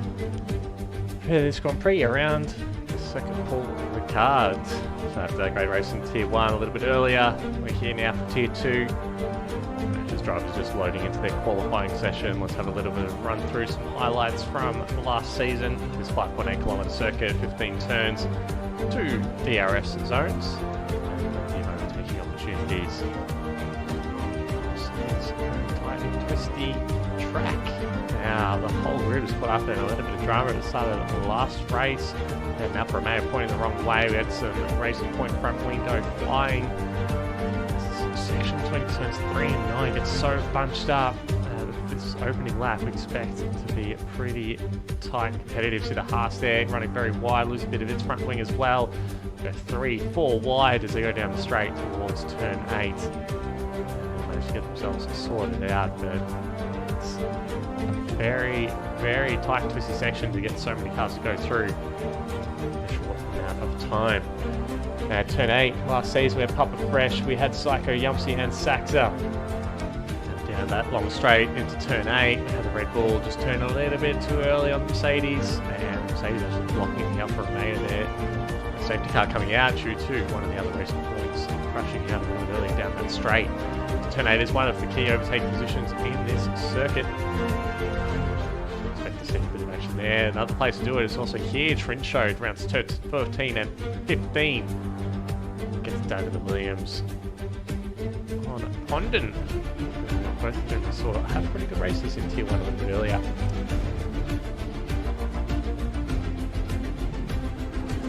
Now, like in Tier 1, we'll be having a little bit of a track guide. Cam take you around in the Renault, being commentated by Kunai Zero with input from Nut. On board with him, right.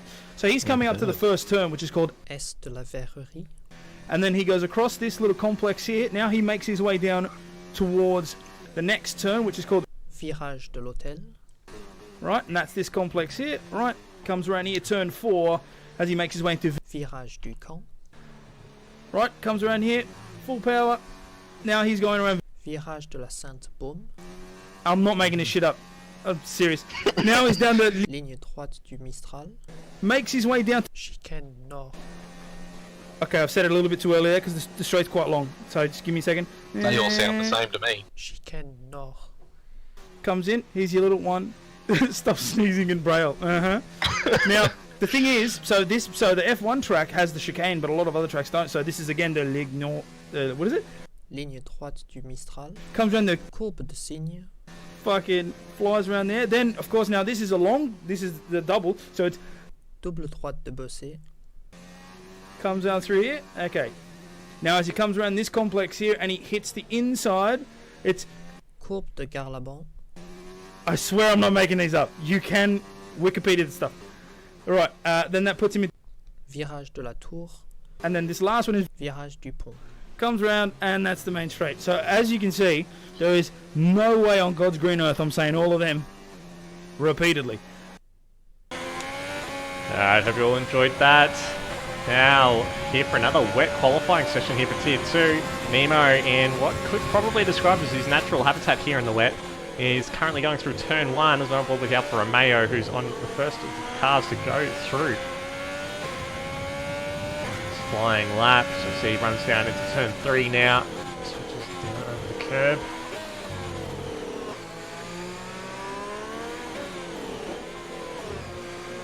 Twisty section, low grip, and I'm joined in the commentary box this evening by Apollo Pepsi. How are you? Hello. Despicable race. Yeah, it didn't look too great at the back there, a few dramas and a few penalties, but it's always next time. They did say at the start that The last 2 weeks, the last 2 seasons, you've actually crashed out at France, so at least it's good to finish this one, but maybe next time you'll be able to get into the points. Yeah, I probably won't still. I hate France, can't find the grip. I don't know what's wrong with me. Yeah, fair enough. It's a tricky one. Thank you very much for the follow, DRS Motorsports. I think we had Sari Twitch as well following us during the break, so thank you for that. The weather for this session is, as you can see, light rain.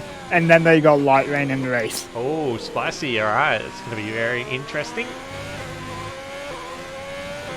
So, Tier 2, unlike Tier 1's got a little bit more of a close battle happening at the top, so no one can win the championship this week, but we'll show the standings in between qualifying and the race to see how close it is between first and second, and also third, fourth and fifth are pretty close as well. As Nemo comes across the line with 142.3 put on provisional pole. We've got also I think a Ferrari and a racing point coming across the line. It's a bit tricky to tell who's on a lap or not. There we go. King J setting 143.070 as well. We'll jump through the order here. We've got Vassar a little bit further back coming through sector 3 now. We've got a shout out in the chat from Seb for T-Mac and Trin. And a shout out for Nut as well, who was born in France, so this is technically his home race this evening, so hopefully he's able to do well in the Mercedes, currently in P10 on his flying lap at the moment. As you see Hero go provisional pole with 140.6, Quantum Effects with 141.4, and there goes Scarsouls, who makes a return to AFR for 140.7 going P2. Got Accelerate as well in there with 141.5, Psycho 42.0. As Vassar comes in slow with 44.5, so he's got a bit of time to find there, about 4.5 seconds off the pace. We'll jump on board with Wingman, who's currently P10. Comes across the line, spinning his first time of 141.021, so Clifton's clear of his teammate there now in P3. We'll jump on board with the Ferrari of Bully.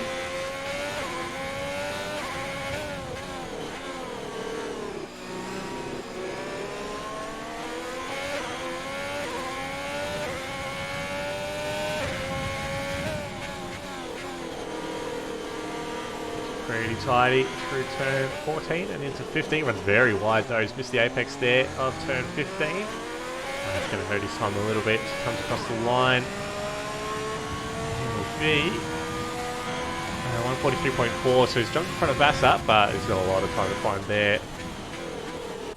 And Nut, the local, come across the line. 144.9. So 4.5 seconds off the pace there, so it's a very tricky circuit. Very tricky circuit here. As you can see, Keeper has absolutely had a massive tank slapper there, and he goes skidding off into the runoff area. It is the one good thing about this circuit. You do have a lot of concrete runoff, keep you out of the walls, but he tried to catch it so many times. He actually did really well to keep it out of the wall there. I thought he was gone a few times there. And jumps aboard with Mr. Splicer.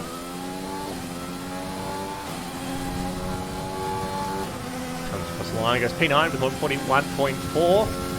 And Keeper's not going to be doing time there with Mika in the other half. He's down with P19 at the moment. He validated his first run, so he's coming around for the second. Oh my god. There you go with flag. I think that's just the Renault there, letting the McLaren go past.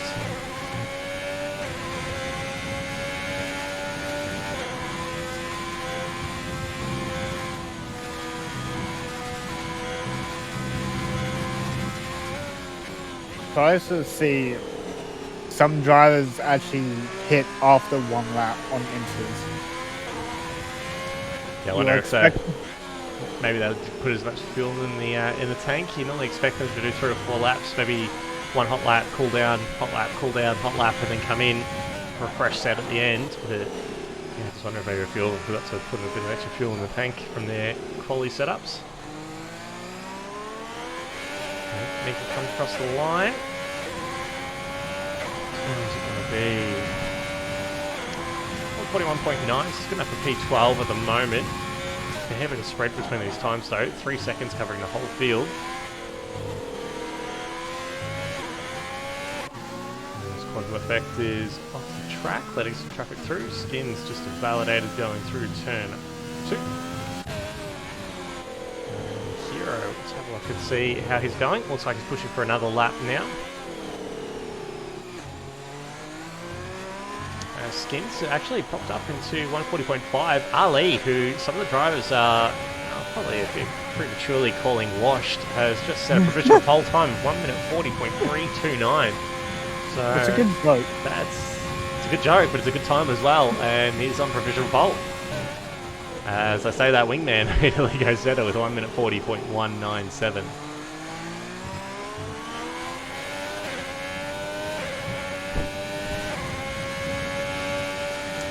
As Hero goes purple in sector 2, he's 33 thousandths of a second clear of his previous time. Gonna have to put him up to P4. He's got to find a little bit more time in his final sector though.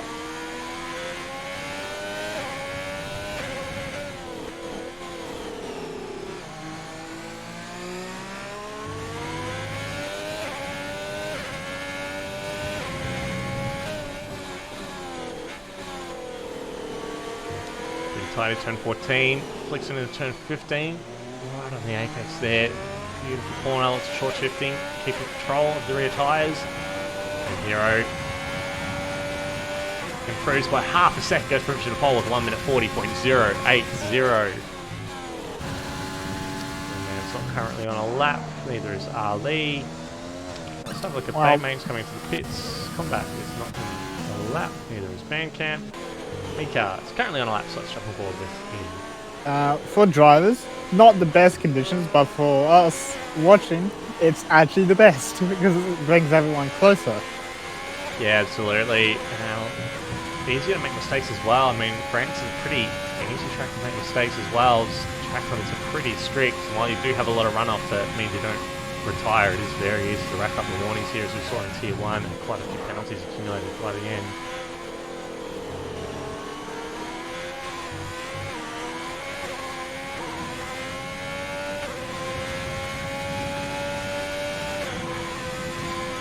But I don't know if that's bugged or not, but I just thought make it go purple sectors too.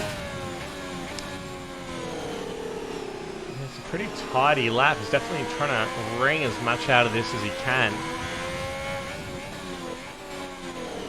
Let's see, he nearly lost the rear back in turn 11.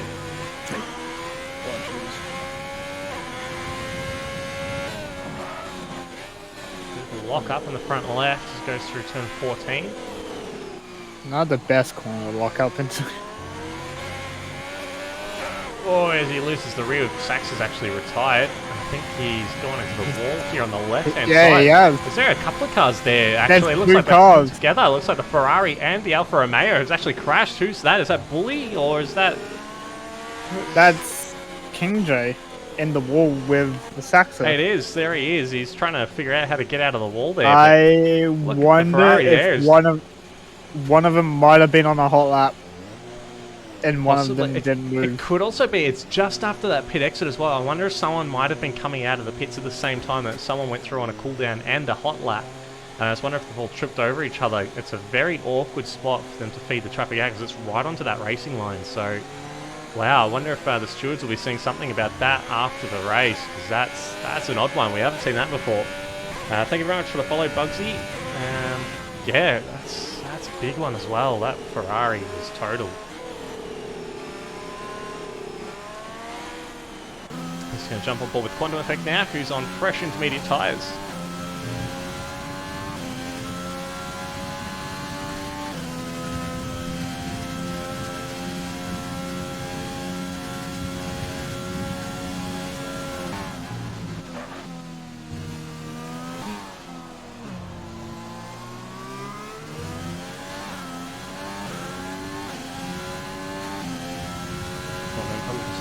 Currently about 400 to the second up on his previous time. Not quite enough to jump Ali, who's in P3. Now, in final sector, he might have got a Haas there. Very wide there out at the exit, turn 11. Distracting there from the McLaren driver. Just through there. I wonder if any drivers have actually noticed, but because it's light rain in the race, it actually takes the 3 sets of inters. Absolutely. So if they warn them already, they're in a bit of strife. Well, just noticed before, Combat has been on those inters for 5 laps, Mika on 4 laps. I think Hero as well, the previous set he was on for 4 laps. I wonder if you're right, maybe some of these drivers with a bit more experience are just saving up those inters for the race, because it is going to be wet all the way through. They're going to want to keep some fresh ones. Thank you very much for the follow, XAV Williams. Folksy, if you want to join, you can't join the session, but if you want to join AFR, the links are in our chat. So jump on our website or Facebook or Twitter, and the link to our Discord will be on there. Get in touch with Psycho, he'll be able to let you know what the process is for next season. Next season is going to be interesting as well. Yeah, definitely new games always mixes things up a little bit. People who were quick on the previous games, not necessarily quick on the new games. Well, in fact, that's new game, new damage model. So side by side is going to be new. Yeah, absolutely. Can't really do shoving anymore. So we're watching Wingman come through the chicane on the back straight at the moment. He's about to come across the detection point for sector 3. He's currently 3/10 up on his time, so this will put him into the 139, so if he can keep the rest of the lap together. And at the All moment, of the track on the inside there, this Wingman. at the moment, his teammate is about a 10th up after sector 2. Or a 10th and a half, I think it was. So he's going to jump Psychic and Ali. They made to go second to 40.1.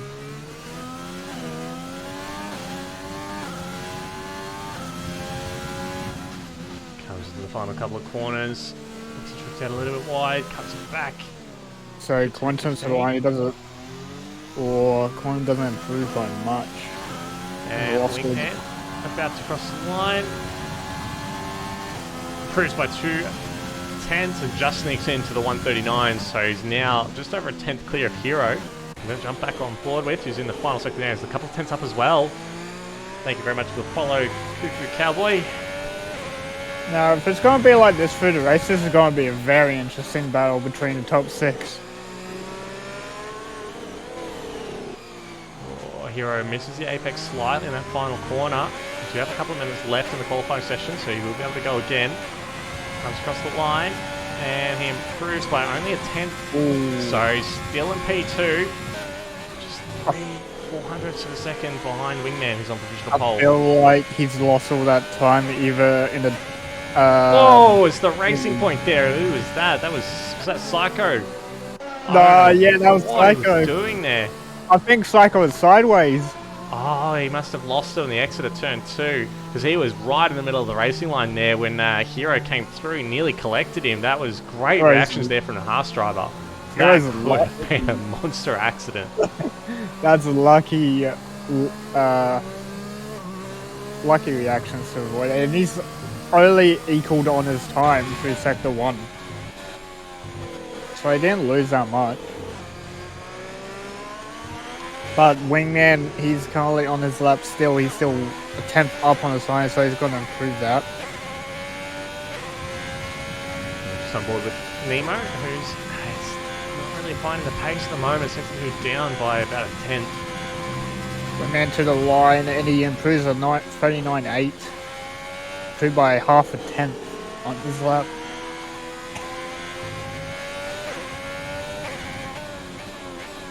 And he got past the line just in time to start another lap as well. Yeah, got about 30 seconds left in the session, so should see most of the drivers be able to complete at least one more lap.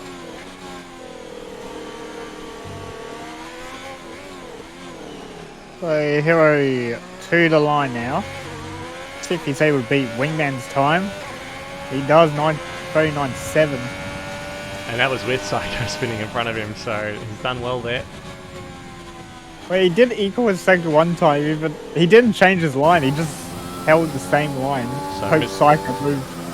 Mr. Spicer invalidated his last run and doesn't have enough time to complete another one, so that's him done. Ali coming around the final corner now. Coming across the line, and he improves by 3.5 seconds. Go provisional pole, 39.6. have a Pretty little good bit time. further back. I think we've got Scarsols. No, that's Vasa is about to come across the line now. It's improved, so 1.1 seconds goes up to 16th, 141.9. Got the Williams of Batemate comes across the line.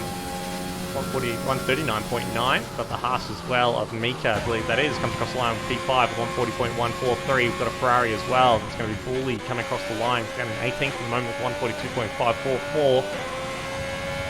And he improves by 1.1 seconds, jumps up to 13th place with 141.372. And Wingman takes it. Wingman's taking provisional pole now with 139.426. We've still got a couple of cars to go. I think we've got Nemo, the other, King J is the next one across the line there. Thank you for the follow, Bratson. And King J comes to the line, improves by 3.5 tenths, goes P19 still, 142.475. We've got the other AlphaTauri of Scarsol about to come across the line now. He's 3 tenths up on his time. Jumping a few positions here. And 7 tenths, so he goes up to P5, 140.045, almost sneaks into the 39s. Right. We've got the other Haas as well, Hero, I think, just across the line as well. Couldn't improve. No, he improved. Accelerate, there he goes, 140.5. And I think that's everyone. I didn't see if Nemo improved his position. I don't think he did. No, I think he backed out at the start of that final lap, so that's him done. So yeah, Wingman on pole position, Ali P2, Hero P3. We've got Batemate P4, Scarsols back in AFR in P5. We've got Mika, Psycho, Quantum Effect, Combat Rat, and Decelerate rounding out our top 10. The Skins, Bandcamp, Bully, Nemo, Saxa, Mr. Spicer, Vasa, Nut, King J, and Keeper rounding out the grids. So you've got about 4.5 seconds covering the whole grid there. So France is a particularly difficult track, and in the wet it's even more so. So we've got about a second covering the top 9 of the cars, 2 seconds covering the top 15. About 16 there. And then yeah, we've got a couple more towards the back. Just I would say quite around the pace. top 5 battle is gonna be interesting. Absolutely. Now speaking of top 5s, let's have a quick look while we're waiting for the session to load. And let's make sure this is going to go through. Yeah, there we go. So it's wet race for the start. So here's our driver championship standings for tier 2. So currently in the lead of the championship is Hero on 205 points in front of Batemate on 200. And P3 we've got Wingman with 130 points in front of Combat Rat and 4th on 128 points. And then Quantum Effect in P5 on 123 points. So you can see very close battle between first and second, and a decent battle for third between Wingman, Combat Rat, and Quantum Effect. So, going to be a very spicy championship. And again, another tight qualifying from these guys. I pressed the wrong button. There we go. Very tight qualifying from these guys again, which should help spice things up. Hopefully that championship battle goes right to the end of the season. Just got a couple of seconds to go. All drivers finish selecting their tyres, fuel, and strategies for the race. And here we go. So obviously everyone's going to be on the intermediate tyre. No surprises there. Would point out though, seeing Scarsouls improve so much since the last time he joined is actually really amazing. I think when he joined he was back at tier 2 and now he's up at the front.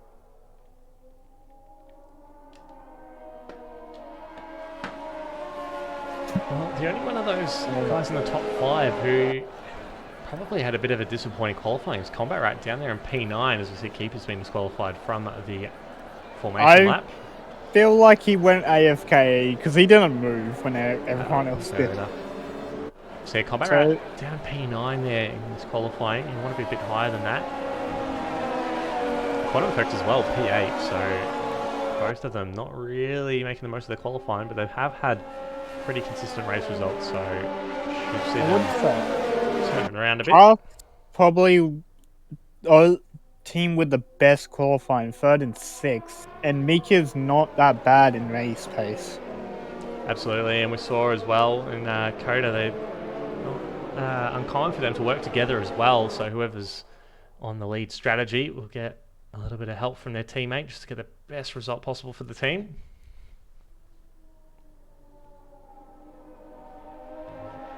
Keeper in the chat, off to a good start.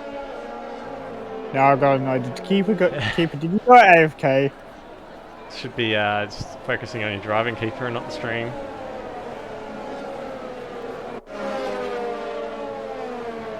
And what else he's going to focus on? He's sitting there for, what, a minute and 50 seconds. He's going to have some pretty cold intermediate tyres at the start of the race. Just give you some advice, keeper. Don't try to dive or you won't be able to stop. Not off too good.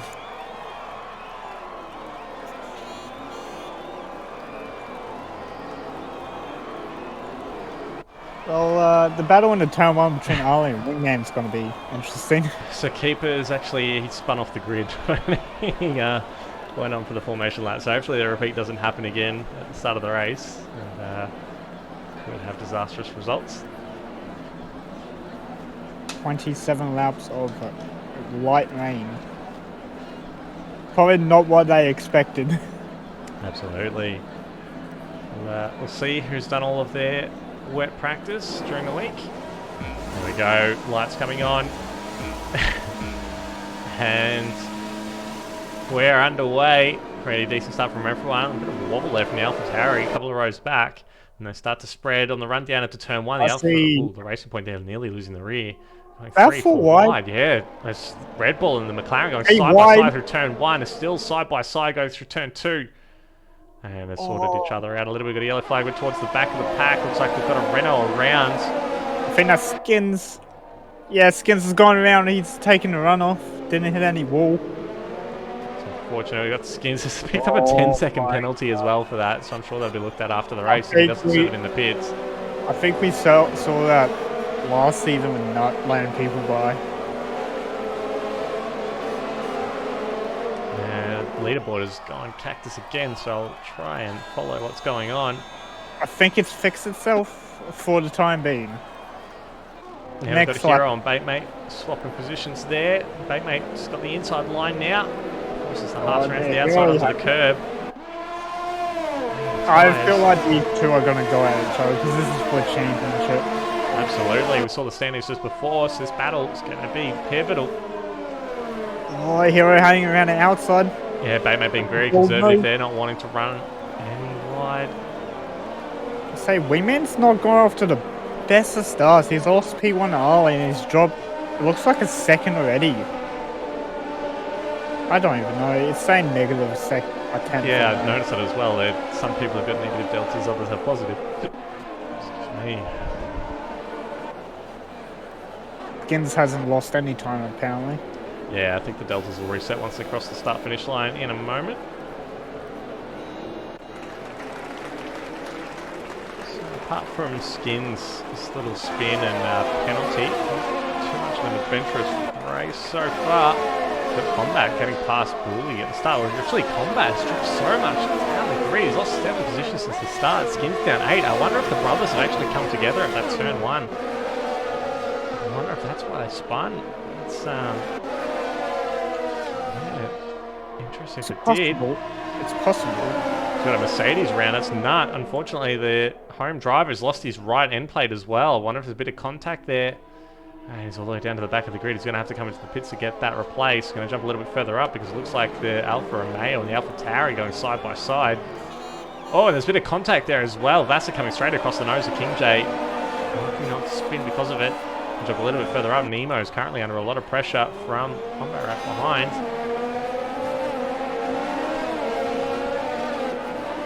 Oh, this Baitmate disconnects. That's not what you want. No, not when they're fighting for a championship. It's really unfortunate. Nemo's missing the end plate as well. Yeah, I wonder if he and Nut were the ones who came together before. Because that's quite a bit of damage. Jump a little bit further up. Got an effect on Baitmate's Ghost AI. It's dropping back through the field. It's going to be very difficult for him to come back from that.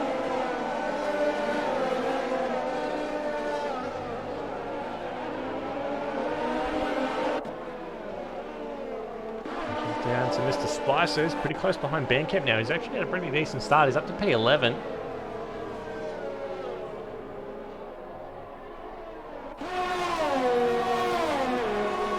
As Bandmate does rejoin, so hopefully he's all good now for the rest of the race.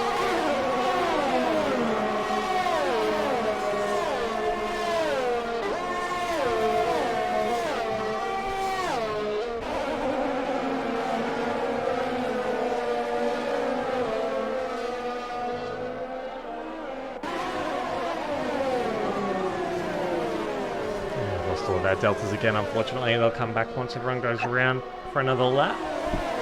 Oh, oh god, I'm dying over So Ali following after his brother, Big Al. He's got quite a nice lead there already. Not as big as his brothers, but I'm sure he'll be hoping to pull away from Wingman. Still got 24 laps, anything can happen. Absolutely. Scarsoul's he's under a fair bit of pressure there from Hero in the Haas. He's Well, currently- here it looks like he's taking up flat. And Scarsoul's lifting. Yeah, so I'd expect these guys should all be running proper wet race setups when they came into qualifying, but they would be having a predominantly wet race. So those of them who have been doing some practice should hopefully have some higher downforce setups, and judging by how flat Hero took that corner, I think he's probably got a pretty decent and stable setup. Or you can do what I do, just run dry setup in the main. Don't look at weather. Get your teammate to do it for you. So Nemo, a bit of a cork in the bottle at the moment. He's got quite a few cars behind him. With that front wing damage, he's holding them up quite a bit in tight twisty stuff. On the That's right, straights, he seems to be pretty quick. Kinjay lost a bit at the hairpin. I don't even know if you call that a hairpin.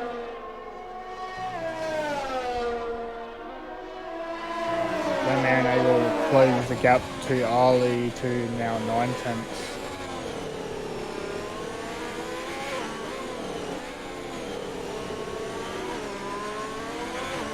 I don't think we're gonna see that much overtaking. So you don't have any DRS assistance because it's wet, so it's down to driver skill level at this point. Yeah, we've got a couple of close battle packs forming though, which is what you want to see as Hero now overtaking Scarsouls. Just coming into turn 12. Ooh, Scarsoul's having is a break. very wide. I think that was just Having- understeer. I don't think there was anything malicious there. We've got a racing point around. It looks like Combo Rat again has had a bit of a spin. It's the exit of the chicane on the back straight. Oh, that's right. I know that wall too well. There's no damage on his car, but unfortunately he's now 5 seconds off the back. Oh, it's cover front. like Atlas also lost it. Vassar is... Oh, there he is. I thought he was underground for a second there. The camera took a little bit to catch up, and sure enough, there he is. As we're starting to get a little train behind Mika. Oh, it's not even little, it's quite a big train. There we go, and Saxa right on behind the back of Accelerate. Welcome to turn 1.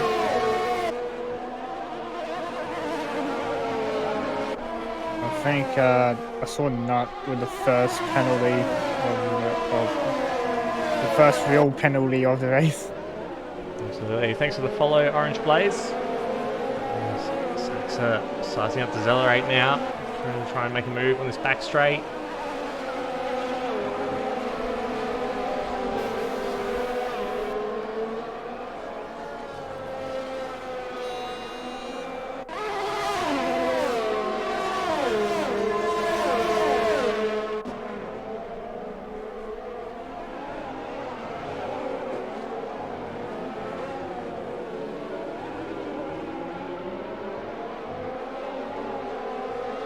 Oh, and the Red Bulls had a terrible exit coming out of the chicane. And now the Ferrari blazes on past. It looks like Ban's going to try on Psycho as well, just behind now. Yeah, Pulls out. jumping back.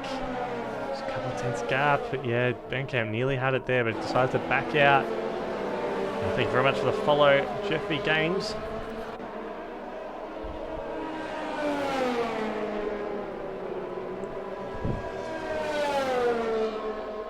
Skin's still having trouble trying to get past Nemo.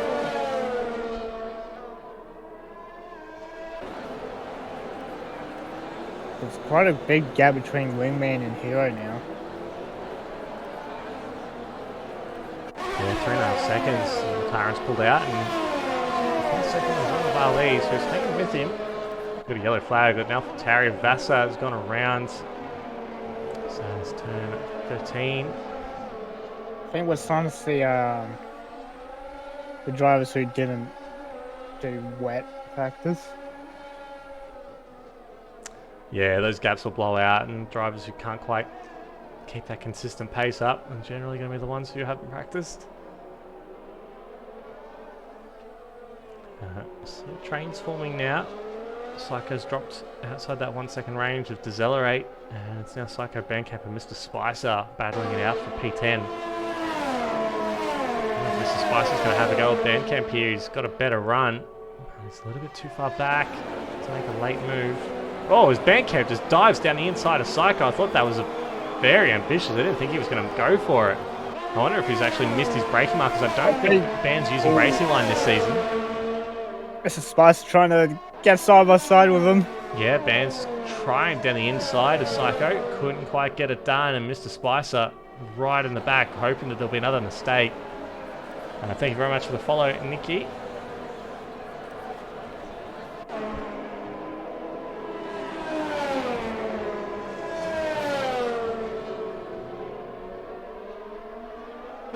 Yeah, Ali, Wingman are like keeping a consistent gap to Hero now. It hasn't changed from 3.7. Oh, it's going up actually, never mind.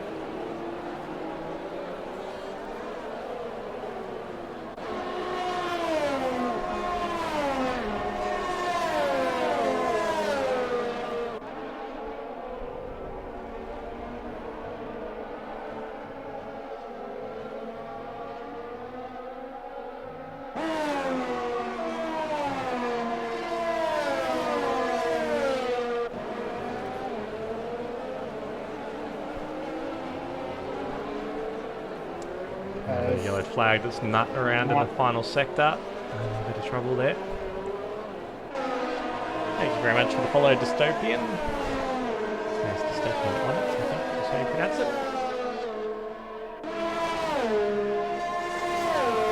Dystopian YouTube. I think that's what it is. It's like Baymate. Closing on the back of Mika. Just a couple of tenths in it now. Been behind Mika for a few laps, so I would expect him to make a move. Yeah, he had a lot of time to make up because of his AI when he disconnected. It looks like he's closing that gap a little bit. It's one of the closest gaps on the field. Actually, Bandcamp nearly getting past Psycho again. Just a couple of tenths in it. Mr. Spicer's had a little bit of a mistake. He's dropped off 1.3 seconds now from Bandcamp.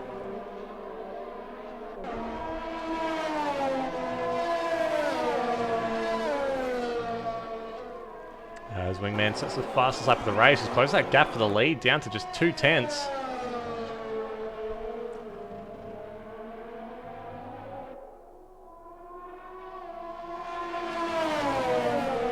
Looks like he's lost a bit of time at the start of this lap as well. No, gets a 5-second penalty for corner cutting.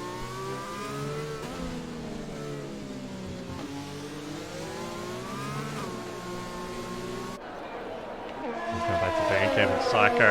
Gap very low at the moment.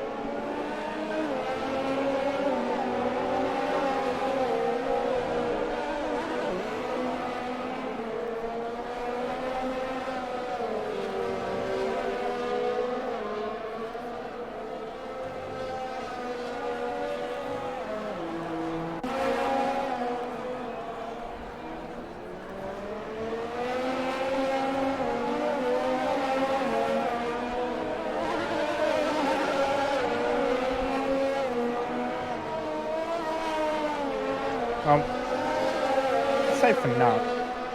Day to forget already. Doesn't want to remember this race.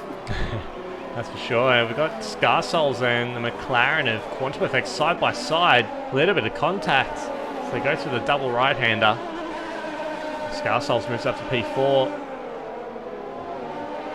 I say, Hero's actually dropping off the back of Wingman and Ollie at this rate. Yeah, it doesn't look like he's quite got the pace in the wet compared to everyone else around him. Scar Souls is closing in as well, just 2.2 seconds behind Hero. Mr. Splicer is close back up onto the back of Bandcamp as well. So after that little mistake that had him drop back a little bit, closing in on the Renault.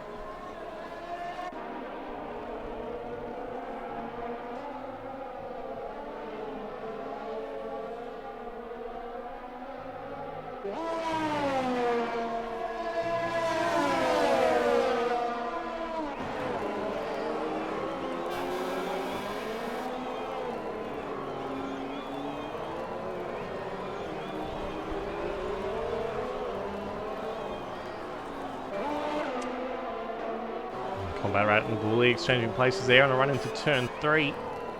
Combat going up to P16, but he'll be pretty disappointed with his position in the race at the moment. Should be much higher than that.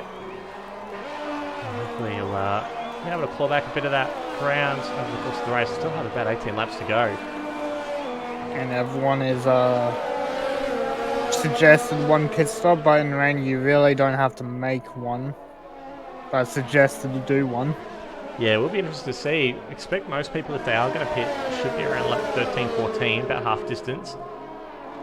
But most drivers will be keeping an eye on their wear rate and doing a quick calculation to see whether or not they're going to be able to make it to the end. Thank you very much for the follow. It's Tycoon.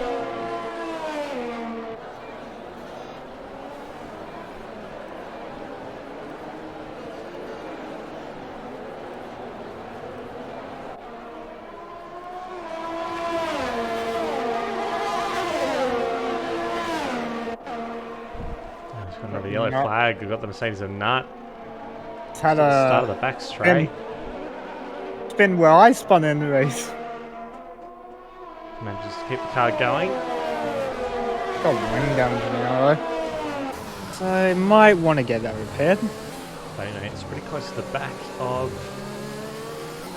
Mika. I actually think Nut hasn't pit yet. I think he had wing damage a couple of laps ago, so I wonder if that's part of the reason why he's struggling so much at the moment. Well, he's about to be lapped by Ollie very soon.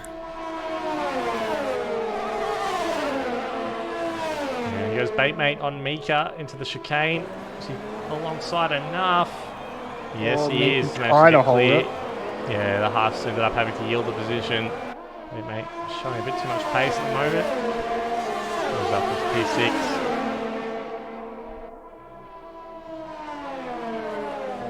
Quite a train behind Scarsouls at the moment. Yeah, he's dropped back to Bandcap again. He keeps getting close to Psycho by the end of that back straight, but he just seems to lose all that ground over the course of the rest of the lap. A little look at Combat Rat, who's closing in on the back of Nemo. And he does indeed get the move done. Nemo backs right out of it. He might have made a little mistake there, got up onto the curb, had to get right out of the throttle to avoid spinning the car. Combat back up to P15. Nemo's still that damaged wing as well. That explains that he might have understeered wide onto the curb then. Saxon in the meantime, close in on the back of Mika as well, who seems to be going a bit backwards at the moment. Haas driver really struggling as those inters start to get towards 10-11 lap mark. So you see the Ferrari of Bullies peeled off into the pits. Tiny bit early. Unless he's got some wing damage as well, he might be trying to get it repaired. He might think he'll be able to go to the end from here on the inters as well. Nemo 3-second penalty, that would have probably be understeer off track. Nut is giving way to the lead lapped cars. He's picked up a 10-second penalty for getting out of the way. He did cut the chicane. He did cut the chicane to let him pass. This game can be a brutal, brutal game sometimes. Sorry, Nut. He's had the same punishment for I think 2 seasons in a row. He's got more cars to let by as well. So meanwhile, Saxa still close to the back of Mika. Jeff Skin's a little bit further back. He's actually having a go at Keeper. Oh, Azali's in the pits. Side by side through the double right-hander as yes, Ali does come into the pits from the lead of the race. Skins. Keeper still side by side. This is great racing between the two of them. Great respect. Renault nearly loses it on the curb, but they're still side by side as they come into turn 14. The Renault going around the outside. He dropped the gears down a little bit too low then. You hear the rev limiter getting hit. They're still side by side as they go through the final corner. It looks like the Mercedes has just kept in front, but they're still side by side. The Renault ducks into the slipstream finally, and after 12 laps, something has finally happened. Smart racing from Keeper. 4 skins onto the curb where he loses the traction. Absolutely, but it was completely fair driving as well, so hats off to both of them for some good, hard, and fair racing. Meanwhile, Saxon did, I think, go past Mika as well. Yes, he did, up to P4 now in the second gap as well. So Ali has come out in P10, so he's still in the points after that pit stop. But yeah, he's got lost a lot of track position, and he's going to be he's not being held up too much. He'll be hoping that everyone in front of him comes to the pits at the end of this lap. That is a 22-second gap to Wingman. In front of Keeper, it looks like. Keeper's lost it. Looks like he's had a bit of... he has had a little bit of collision with Skins, though. That's his teammate Nut is doing the same thing again. He's cut the chicane. No penalty this time, he's learnt. Keeper getting a good run on the Renault, heading into the next corner. As Wingman is into the pit lane. Skins this will be interesting. Skins goes up to P12. Quantum effect with Scarsoul's changing positions as well. Hero has sped into the pit lane, so he's picked up a 5-second penalty. He's either gone too fast or it's got the same glitch I did. Where you can stop right on 60 and you still get one. So, Wingman's coming to that exit. Ali's just exited the last corner. I think Wingman's just going to get ahead. He's got to be side by side with Psycho. There's a lot of traffic. He's going to have to negotiate. So Wingman's actually had a very good in-lap there. He's jumped Ali by a few tenths, but now they've got the Williams in the middle. I think Ali's going to try and get him. Don't go down the inside, Ali. That's going to be a high-risk move. But he's trying to follow Wingman through, and Mr. Spicer there having a bit of contact with the Red Bull. That was very interesting. Ali wanted to go down the middle. Obviously, the Williams has no obligation to give the position up, and they have a bit of contact as they They're come still the back side straight. by side. They are still side by side. The Williams are forced a little bit onto the ripple strip, and Ali does eventually take the position, but he's lost a little bit of time there, nearly a second to Wingman in front. But Mr. Spicer doesn't opt for a dive on Ali. Wingman's got to have to put Psycho in between himself and Ali soon if Psycho stays out. And say bait mate, I've stayed out an extra lap, so he stayed out with Wingman and he's actually jumped Quantum enough. Or was he always ahead of Quantum? I don't know. Bait mate. I can't remember. Pretty close. I think Quantum may have had wing damage though, so that might explain why they changed positions. And Bandcamp has stayed out. So Bandcamp, the only one. No, his teammate comes in now. So yeah, he's the only one that needs a pit, basically.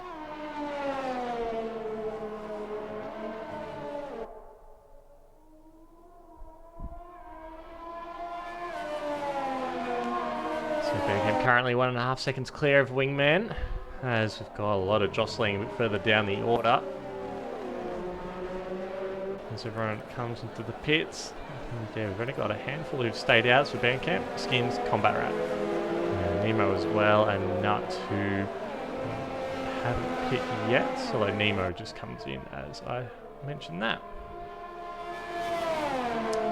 Thanks, Mary. I'll check it out after the race.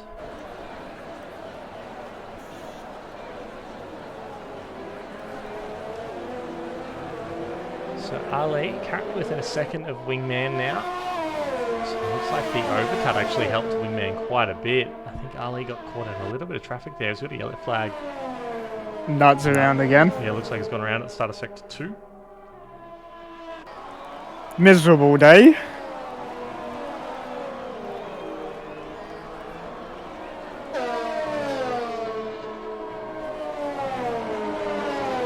So it looks like Hero was able to drop the gap to Ollie by a second, but he didn't drop it by that much. So apparently Ali and Nemo have some desync as well. So that's a shame. Hopefully that doesn't interfere with their races too much. Apparently Ali almost died, so that probably is why they he lost a bit of time as he gets past Bandcamp, who's peeled off into the pits. Ollie is washed. That's why.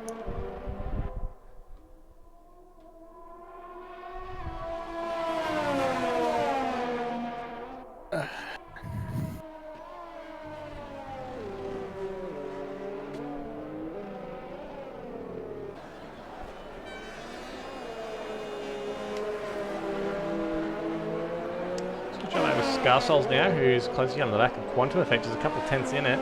So enter the twisty section just at the end of sector 1. Quantum just needs to outscore Combat to take 4th in the championship. Yeah, it's at the moment Combat sitting well outside the point stand in 15th place, so it looks like he's going to be able to do that pretty comfortably.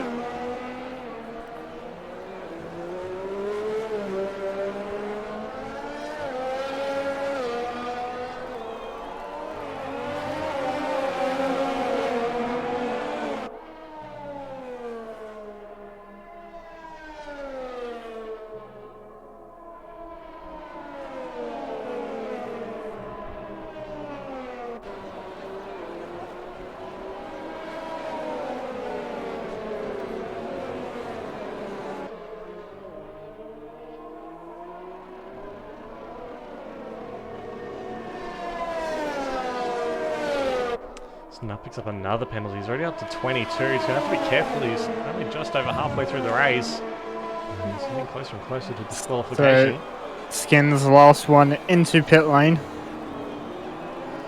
I feel like he's going to drop quite far down the water. And there he goes. Driver in the pits. Yep, there he goes, tumbling down the water. Bandcap up into P10, so he's cleared Psycho. After he was stuck behind him for a number of laps, so it looks like the overcuts worked out well for Bandcamp there. And he's 2 seconds clear of Psycho now.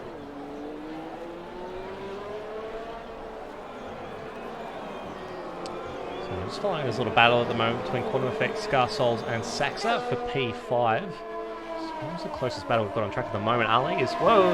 Sorry, I thought the McLaren had just cut the track there, but no, they've just gone out the side of the screen. Ali, 4 tenths within Wingman at the front. I'm just going to jump up on the board because that was very close. And not quite going to get it done. He's so close. Gap's now sitting around that 2/10 mark. Prime overtaking for him is usually main straight and back straight if he can get the exit down. Absolutely, in a straight line, Ali looks so much quicker than Wingman, but just in the corners he seems to be struggling just a little bit. Just going to jump back with Scarsouls, who's having a go on Quantum Effect. Hasn't quite got it done, but he left himself very vulnerable to Saxa. And he was almost able to steal the position from him, and now that's allowed Mika to close in the gap as well. This little battle pack, which is now grown into 4 cars. I feel like Mika's feeling a lot better on those enters.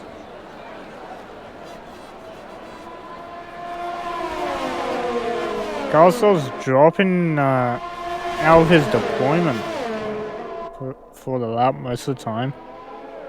Oh, we've got our Bully has gone straight on at that double right-hander in sector 3. Lost a ton of time there. Not sure if he was battling King J or not, but he's lost a ton of time there.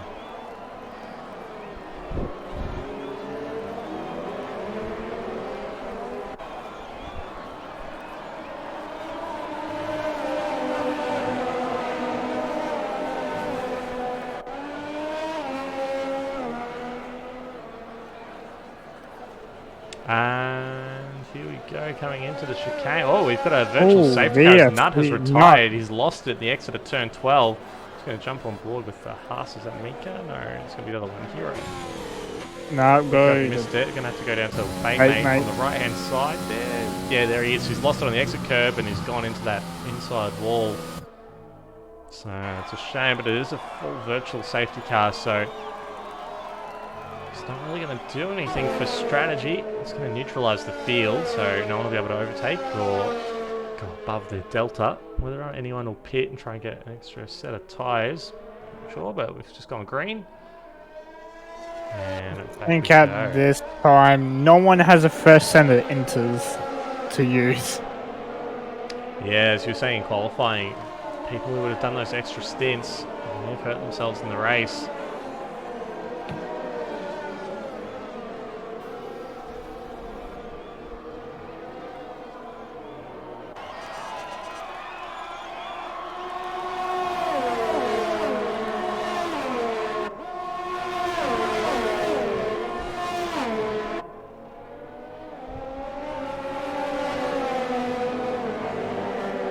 Also, Ollie's gonna try have a go at wingman on the straight. Oh, looks like Wingman's actually pulling away on this lap. Not yes. In this race as well, proving not to be as exciting as Tier 1. Just got a couple of gaps at the moment that are starting to get a little bit interesting. We've got Scarsouls now. There's a good run on Quantum Effect. He's not going to quite get it done into the chicane, but we'll see how his exit is. Saxa getting right up the back of the AlphaTauri.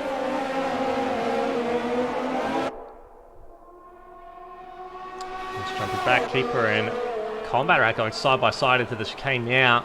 Mercedes going around the outside of the racing point. And Keeper 14th. And he's going to come back at him though, heading into the right-hander at the end of the straight. He's just got his nose in front. He's got the inside line as well. And is the Mercedes going to yield? He does. And so Combat Rat back up to 14th place. Jumping the ball with Saxo, closing on the back of the AlphaTauri of Scarsouls. Oh, that might have been contact. Very, very close. Hit touch. Against first second penalty. I think he's up to 6. Actually, yeah, so he's on 16 seconds yet. He's got the 10-second might get removed.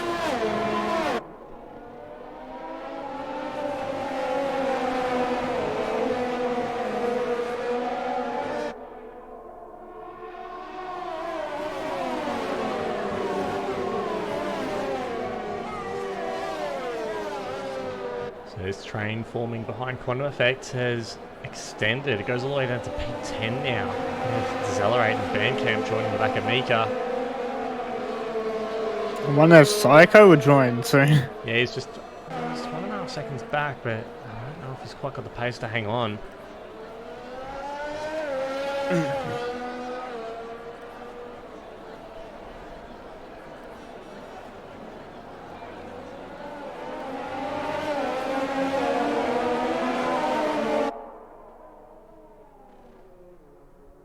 Ooh. He's having a bit of a look. Saxa into 11.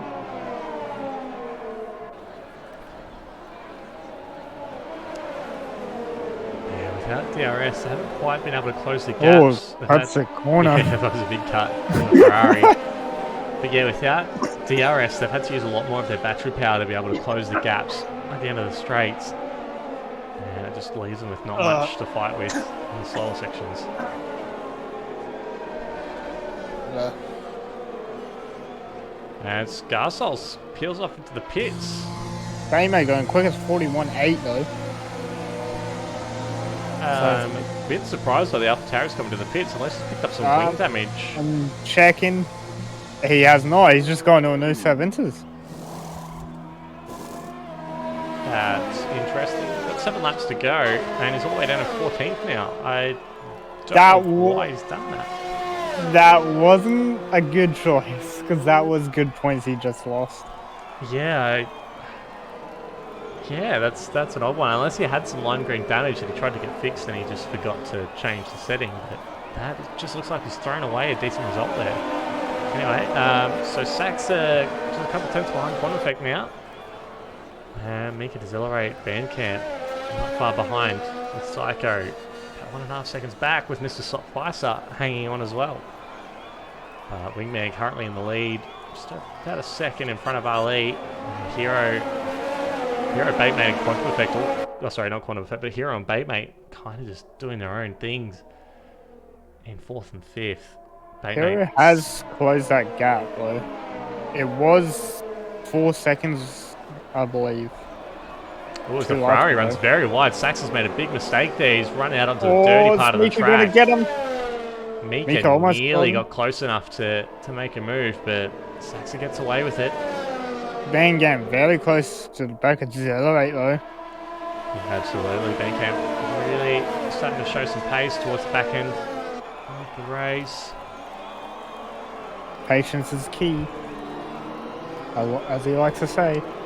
So look at these penalties as well. So Hero's got that 5-second penalty for speeding in the pit. So that's, at the moment, not going to hurt too much. But Baitmate needs to get that gap down. He's got to find another 1.5 seconds. Sachs has got a 3-second penalty. So that's going to hurt him quite a bit with how bunched up the midfield is. And Decelerate just picks up a 3-second penalty as well. So that will hurt him a lot as well. So Bandcamp looking set to gain a couple of positions here. If he keeps it clean, lost Baldy there has gone off again at turn 11. I feel like he lost it on the same curb as now. He's just slingshot the wrong way. Yeah, if you tend to go to the outside there at that part of the track, you're fine. But if you go to the inside, that's it. Quantum Effect has also just picked up a 3-second penalty. So this is looking great for Mika and Bandcamp. And Psycho now, who has got within the 1 second point. Mr. Spicer as well within a second of Psycho. So it's going to be very interesting to see how it all plays out with penalties post-race, because I feel that those guys who haven't picked them up are going to be gaining quite a few spots. You see this train now forming on the back straight from P5 all the way down to P11. You gotta love this. Yeah, just unless someone makes a mistake, it's just so difficult to overtake. Oh, his wingman. Quantum's actually got damage. Oh, that makes a lot of sense now. He's lost his right end plate there. That explains why he's so far back from Baitmate as the Ferrari tries around the outside of turn 12. Through turn 13 and 14. Yep, Wally's given up. Yeah, there he is, missing his right end plate there is the McLaren. Saxo just can't find the pace to get past him. You see the train on this pit straight forming behind him. He's using a lot of his overtake to stay the Ferrari ahead. goes for a big dive into turn 1. Has he got the move done cleanly? Oh, he's spun. gone around. It's a Spinella. Turn 1. The Ferrari's gone round and he's out of the points. And that's the downside of taking a chance and making a move when the pack is so tight like that. He's gone from potentially P5 all the way down to P11. I think he's just gone in way too fast into that corner. Running to the side of Wingman. And with this game's contact mode, you hit someone's side pod, you're the one spinning.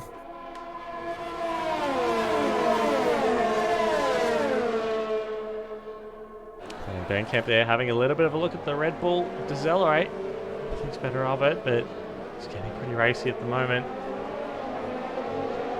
That's a pretty good exit. He's having a look at the Red Bull. He's got plenty of ERS. He's been waiting and saving it all up for this moment. He goes flying down past Decelerate. Goes into turn 10 and picks up the position. The Red Bull's coming back at him though. He's had to cover the inside. He's been able to bleed off the speed enough. He does run a little bit off the track and the Red Bull's going to come back on the inside. Renault keeps his cool. And that's him up to P7 and still within a second of P6 as well.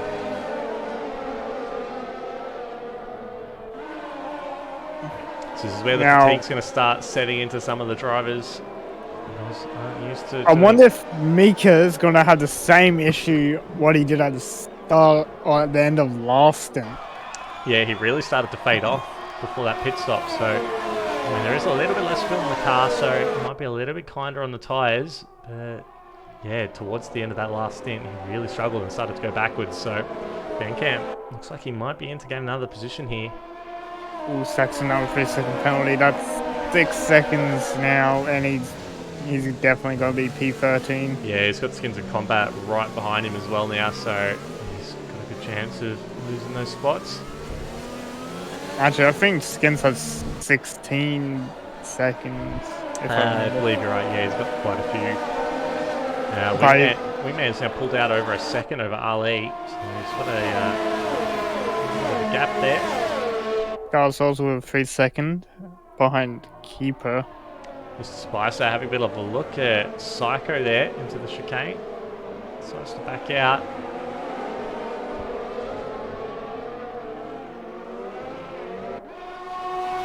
I would say Saxon's catching this train pretty quickly, though, after the spin.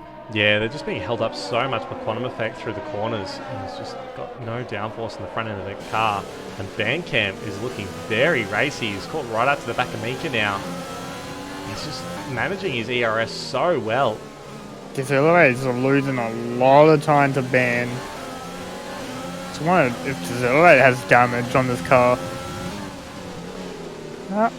Doesn't look like it might be tyre wear. Go for a move into the final corner. He has a think about it, decides to back out. The Haas has given him plenty of space though, and if it wasn't just for a little bit of wheel spin on the exit, Band might have had a go into turn 1.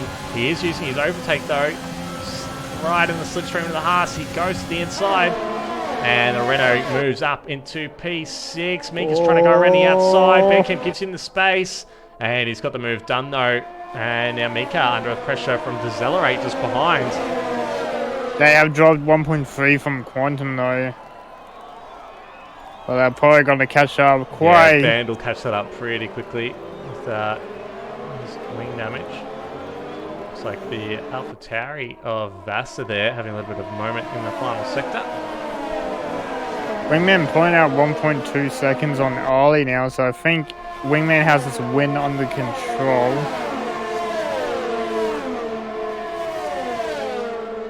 As Deltas have gone. Yeah, I think Wooly just rejoined the session, so Deltas will go for this lap until everyone comes across the finish line.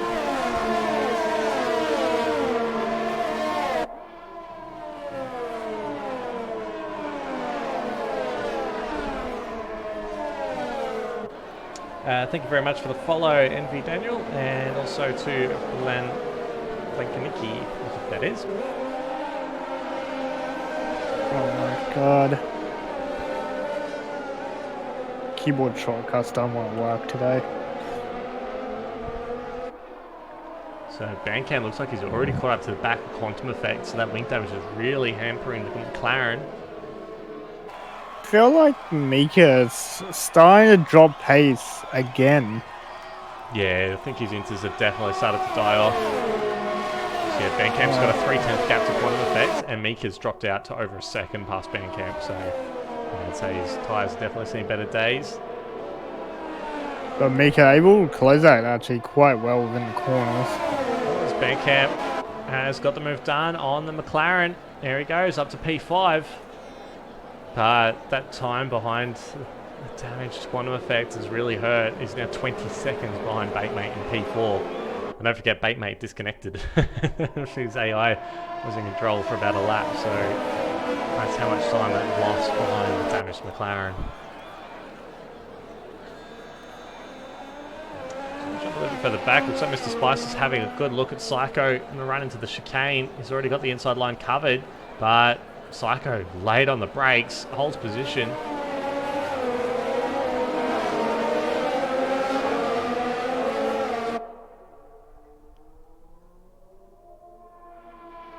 Looks like Mr. Spicer looking to make a move on Psycho. Oh, they're very close.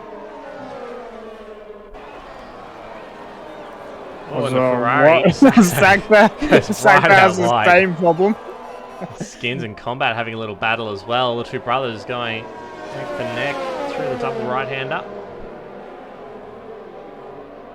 Oh, this is going to be interesting for next game in the West. I've seen wet in the next game. That's very interesting compared to what it is now. Oh, a little bit of a concertina there in the final corner. Looked like the Ferrari nearly hit the back of the Williams. We didn't pick up any wing damage from that. This is supposed to run out all out of ERS and it's allowed Sachs to go side by side with him. Oh, there's a bit of contact, a bit of hip and shoulder. The Williams had to get right out of it. I don't think I think Mrs. Spicer turned in on Saxa. We'll jump a little bit further up. Looks like Saxa and Psycho going side by side. Saxa's on a charge at the moment. He is. He has a big lunge. So his right hander before he gets to the straight. And he's got the position. And now Mr. Spicer trying to stick it down the inside as well of Psycho. And he's taking too much curve though. He's picked up a penalty. Oh, he's got pushed wide again. I think he might have done that all on his own. He was very wide. I think he just got his tyres dirty. Now look at this Saxa holding up a fair bit. Throw a blanket over the four guys here now battling for the final points positions. This is giving Quantum quite a good gap for that 3 second. So here comes Combat right now. He's just overtaken his brother. We've got a half round at the final corner. I think that's... Ooh, is that... No, that's Vassar just slowing down. Okay. Wingman starting the final lap with 1.2 seconds to Ali though. So I think Wingman has this under control. Unless he somehow gets like 2 warnings on the final lap.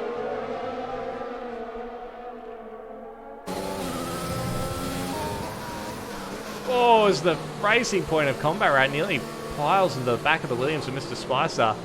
Very late on the brakes there in turn 19? One of them. 15. Yeah, that one. Let's start the final lap. Yeah, Wingman, complete control of this race. 1.3 seconds ahead. Bandcamp's completely bolted from point perfect as well. The gap's now up to 3.6 seconds. But you can see Mika's still struggling to get past the McLaren as Red Bull and the Ferrari still battling. Now, he Quantum goes for a dive down the inside. The Ferrari hits the back of the Red Bull. Saxa really wants these places. Oh, his Bandcamp has picked up a 3 second penalty now. Mika, is he close enough? No. So Bandcamp will keep position at the moment. Just having a little look back. Mr. Spicer having a go at Psycho again, heading into the chicane. But Psycho didn't pull out from behind the slipstream and just had that little bit extra pace. He takes a lot of curb as he tries to go around the outside of Saxa. And it's the Williams on the inside as well that's getting a little bit unsettled as inside a racing point sandwiches the Williams driver. But Wingman across the line. Takes P1. Yeah, well done to Wingman. Just going to stay with this action because it's kind of waited to the final lap to do it. Oh no! Ollie slid across the line and put it in the wall. Okay, he's been looking at the racing point and the Williams still battling side by side. Haven't quite been able to get the move done. They're running out of time to do it. A couple of corners to go. The Ferrari of Saxa, I think there's still something more to come from him. He goes around the outside through the pit. He's trying to go around the outside. Accelerates, going to go for a big dive. He does. Locks up the wheels. So does the Red Bull. Red Bull goes out onto the Astro turf. Is the Ferrari got enough juice in the car? He doesn't. The Red Bull has a better exit. Comes across the line of P8. The Ferrari across in P9. Oh my god, Quantum dropped all the way to 9th. Yeah, it's unfortunate. He had a massive train behind him. Combat going up to P8 after being outside the points at the end of that race. So great work by him. Just waiting for the last couple of cars to come across the line. Here comes Nemo crossing P16. His teammate King J a little bit further down the field. Just a Red Bull in the middle of the track at the end. Nothing to see there.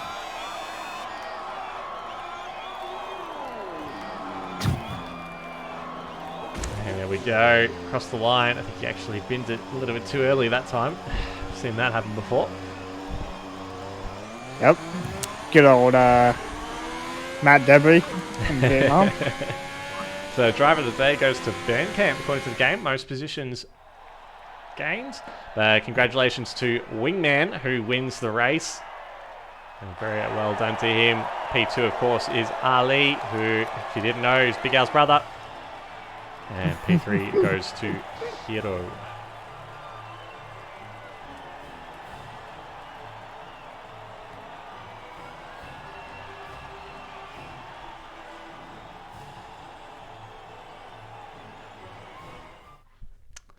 Yeah, well done to our 3 on the podium. So, of course, Wingman wins the race.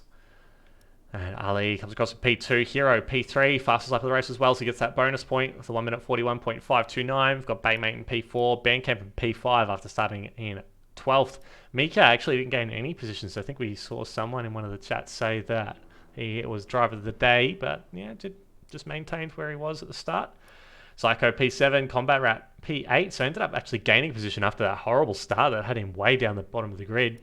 We've got Corner Effect in P9 and Decelerate in P10. And they've got Saxa, Mr. Spicer, Keeper, Scarsoul, Skins, Nemo, King J, Vassa, Bully, and Nuts, the only one not to finish the race. Thank you so much, everyone, for joining us. Thank you very much to Apollo Pepsi for joining me in the commentary this evening for Tier 2. Thank you to Seb earlier in the evening for joining me for Tier 1. Let's have a quick look and see where we're off to next week. So I think we're getting towards the tail end, so not a lot left for us to do. Next weekend will be the Russian Grand Prix. So again, join us from 7 p.m. Melbourne time in Tier 1, 8:30 p.m. Melbourne time for Tier 2. Can tell already that Pepsi is looking forward to this one. No. I had a big incident with Nut here. We both won together. We'll be back for that one. Of course, tune in as well on Friday night. We'll be having our classic car race as well. So tune into that one. Will be streamed as well. Once again, thank you so much for company. I've been Gus Rawls. We'll see you next time.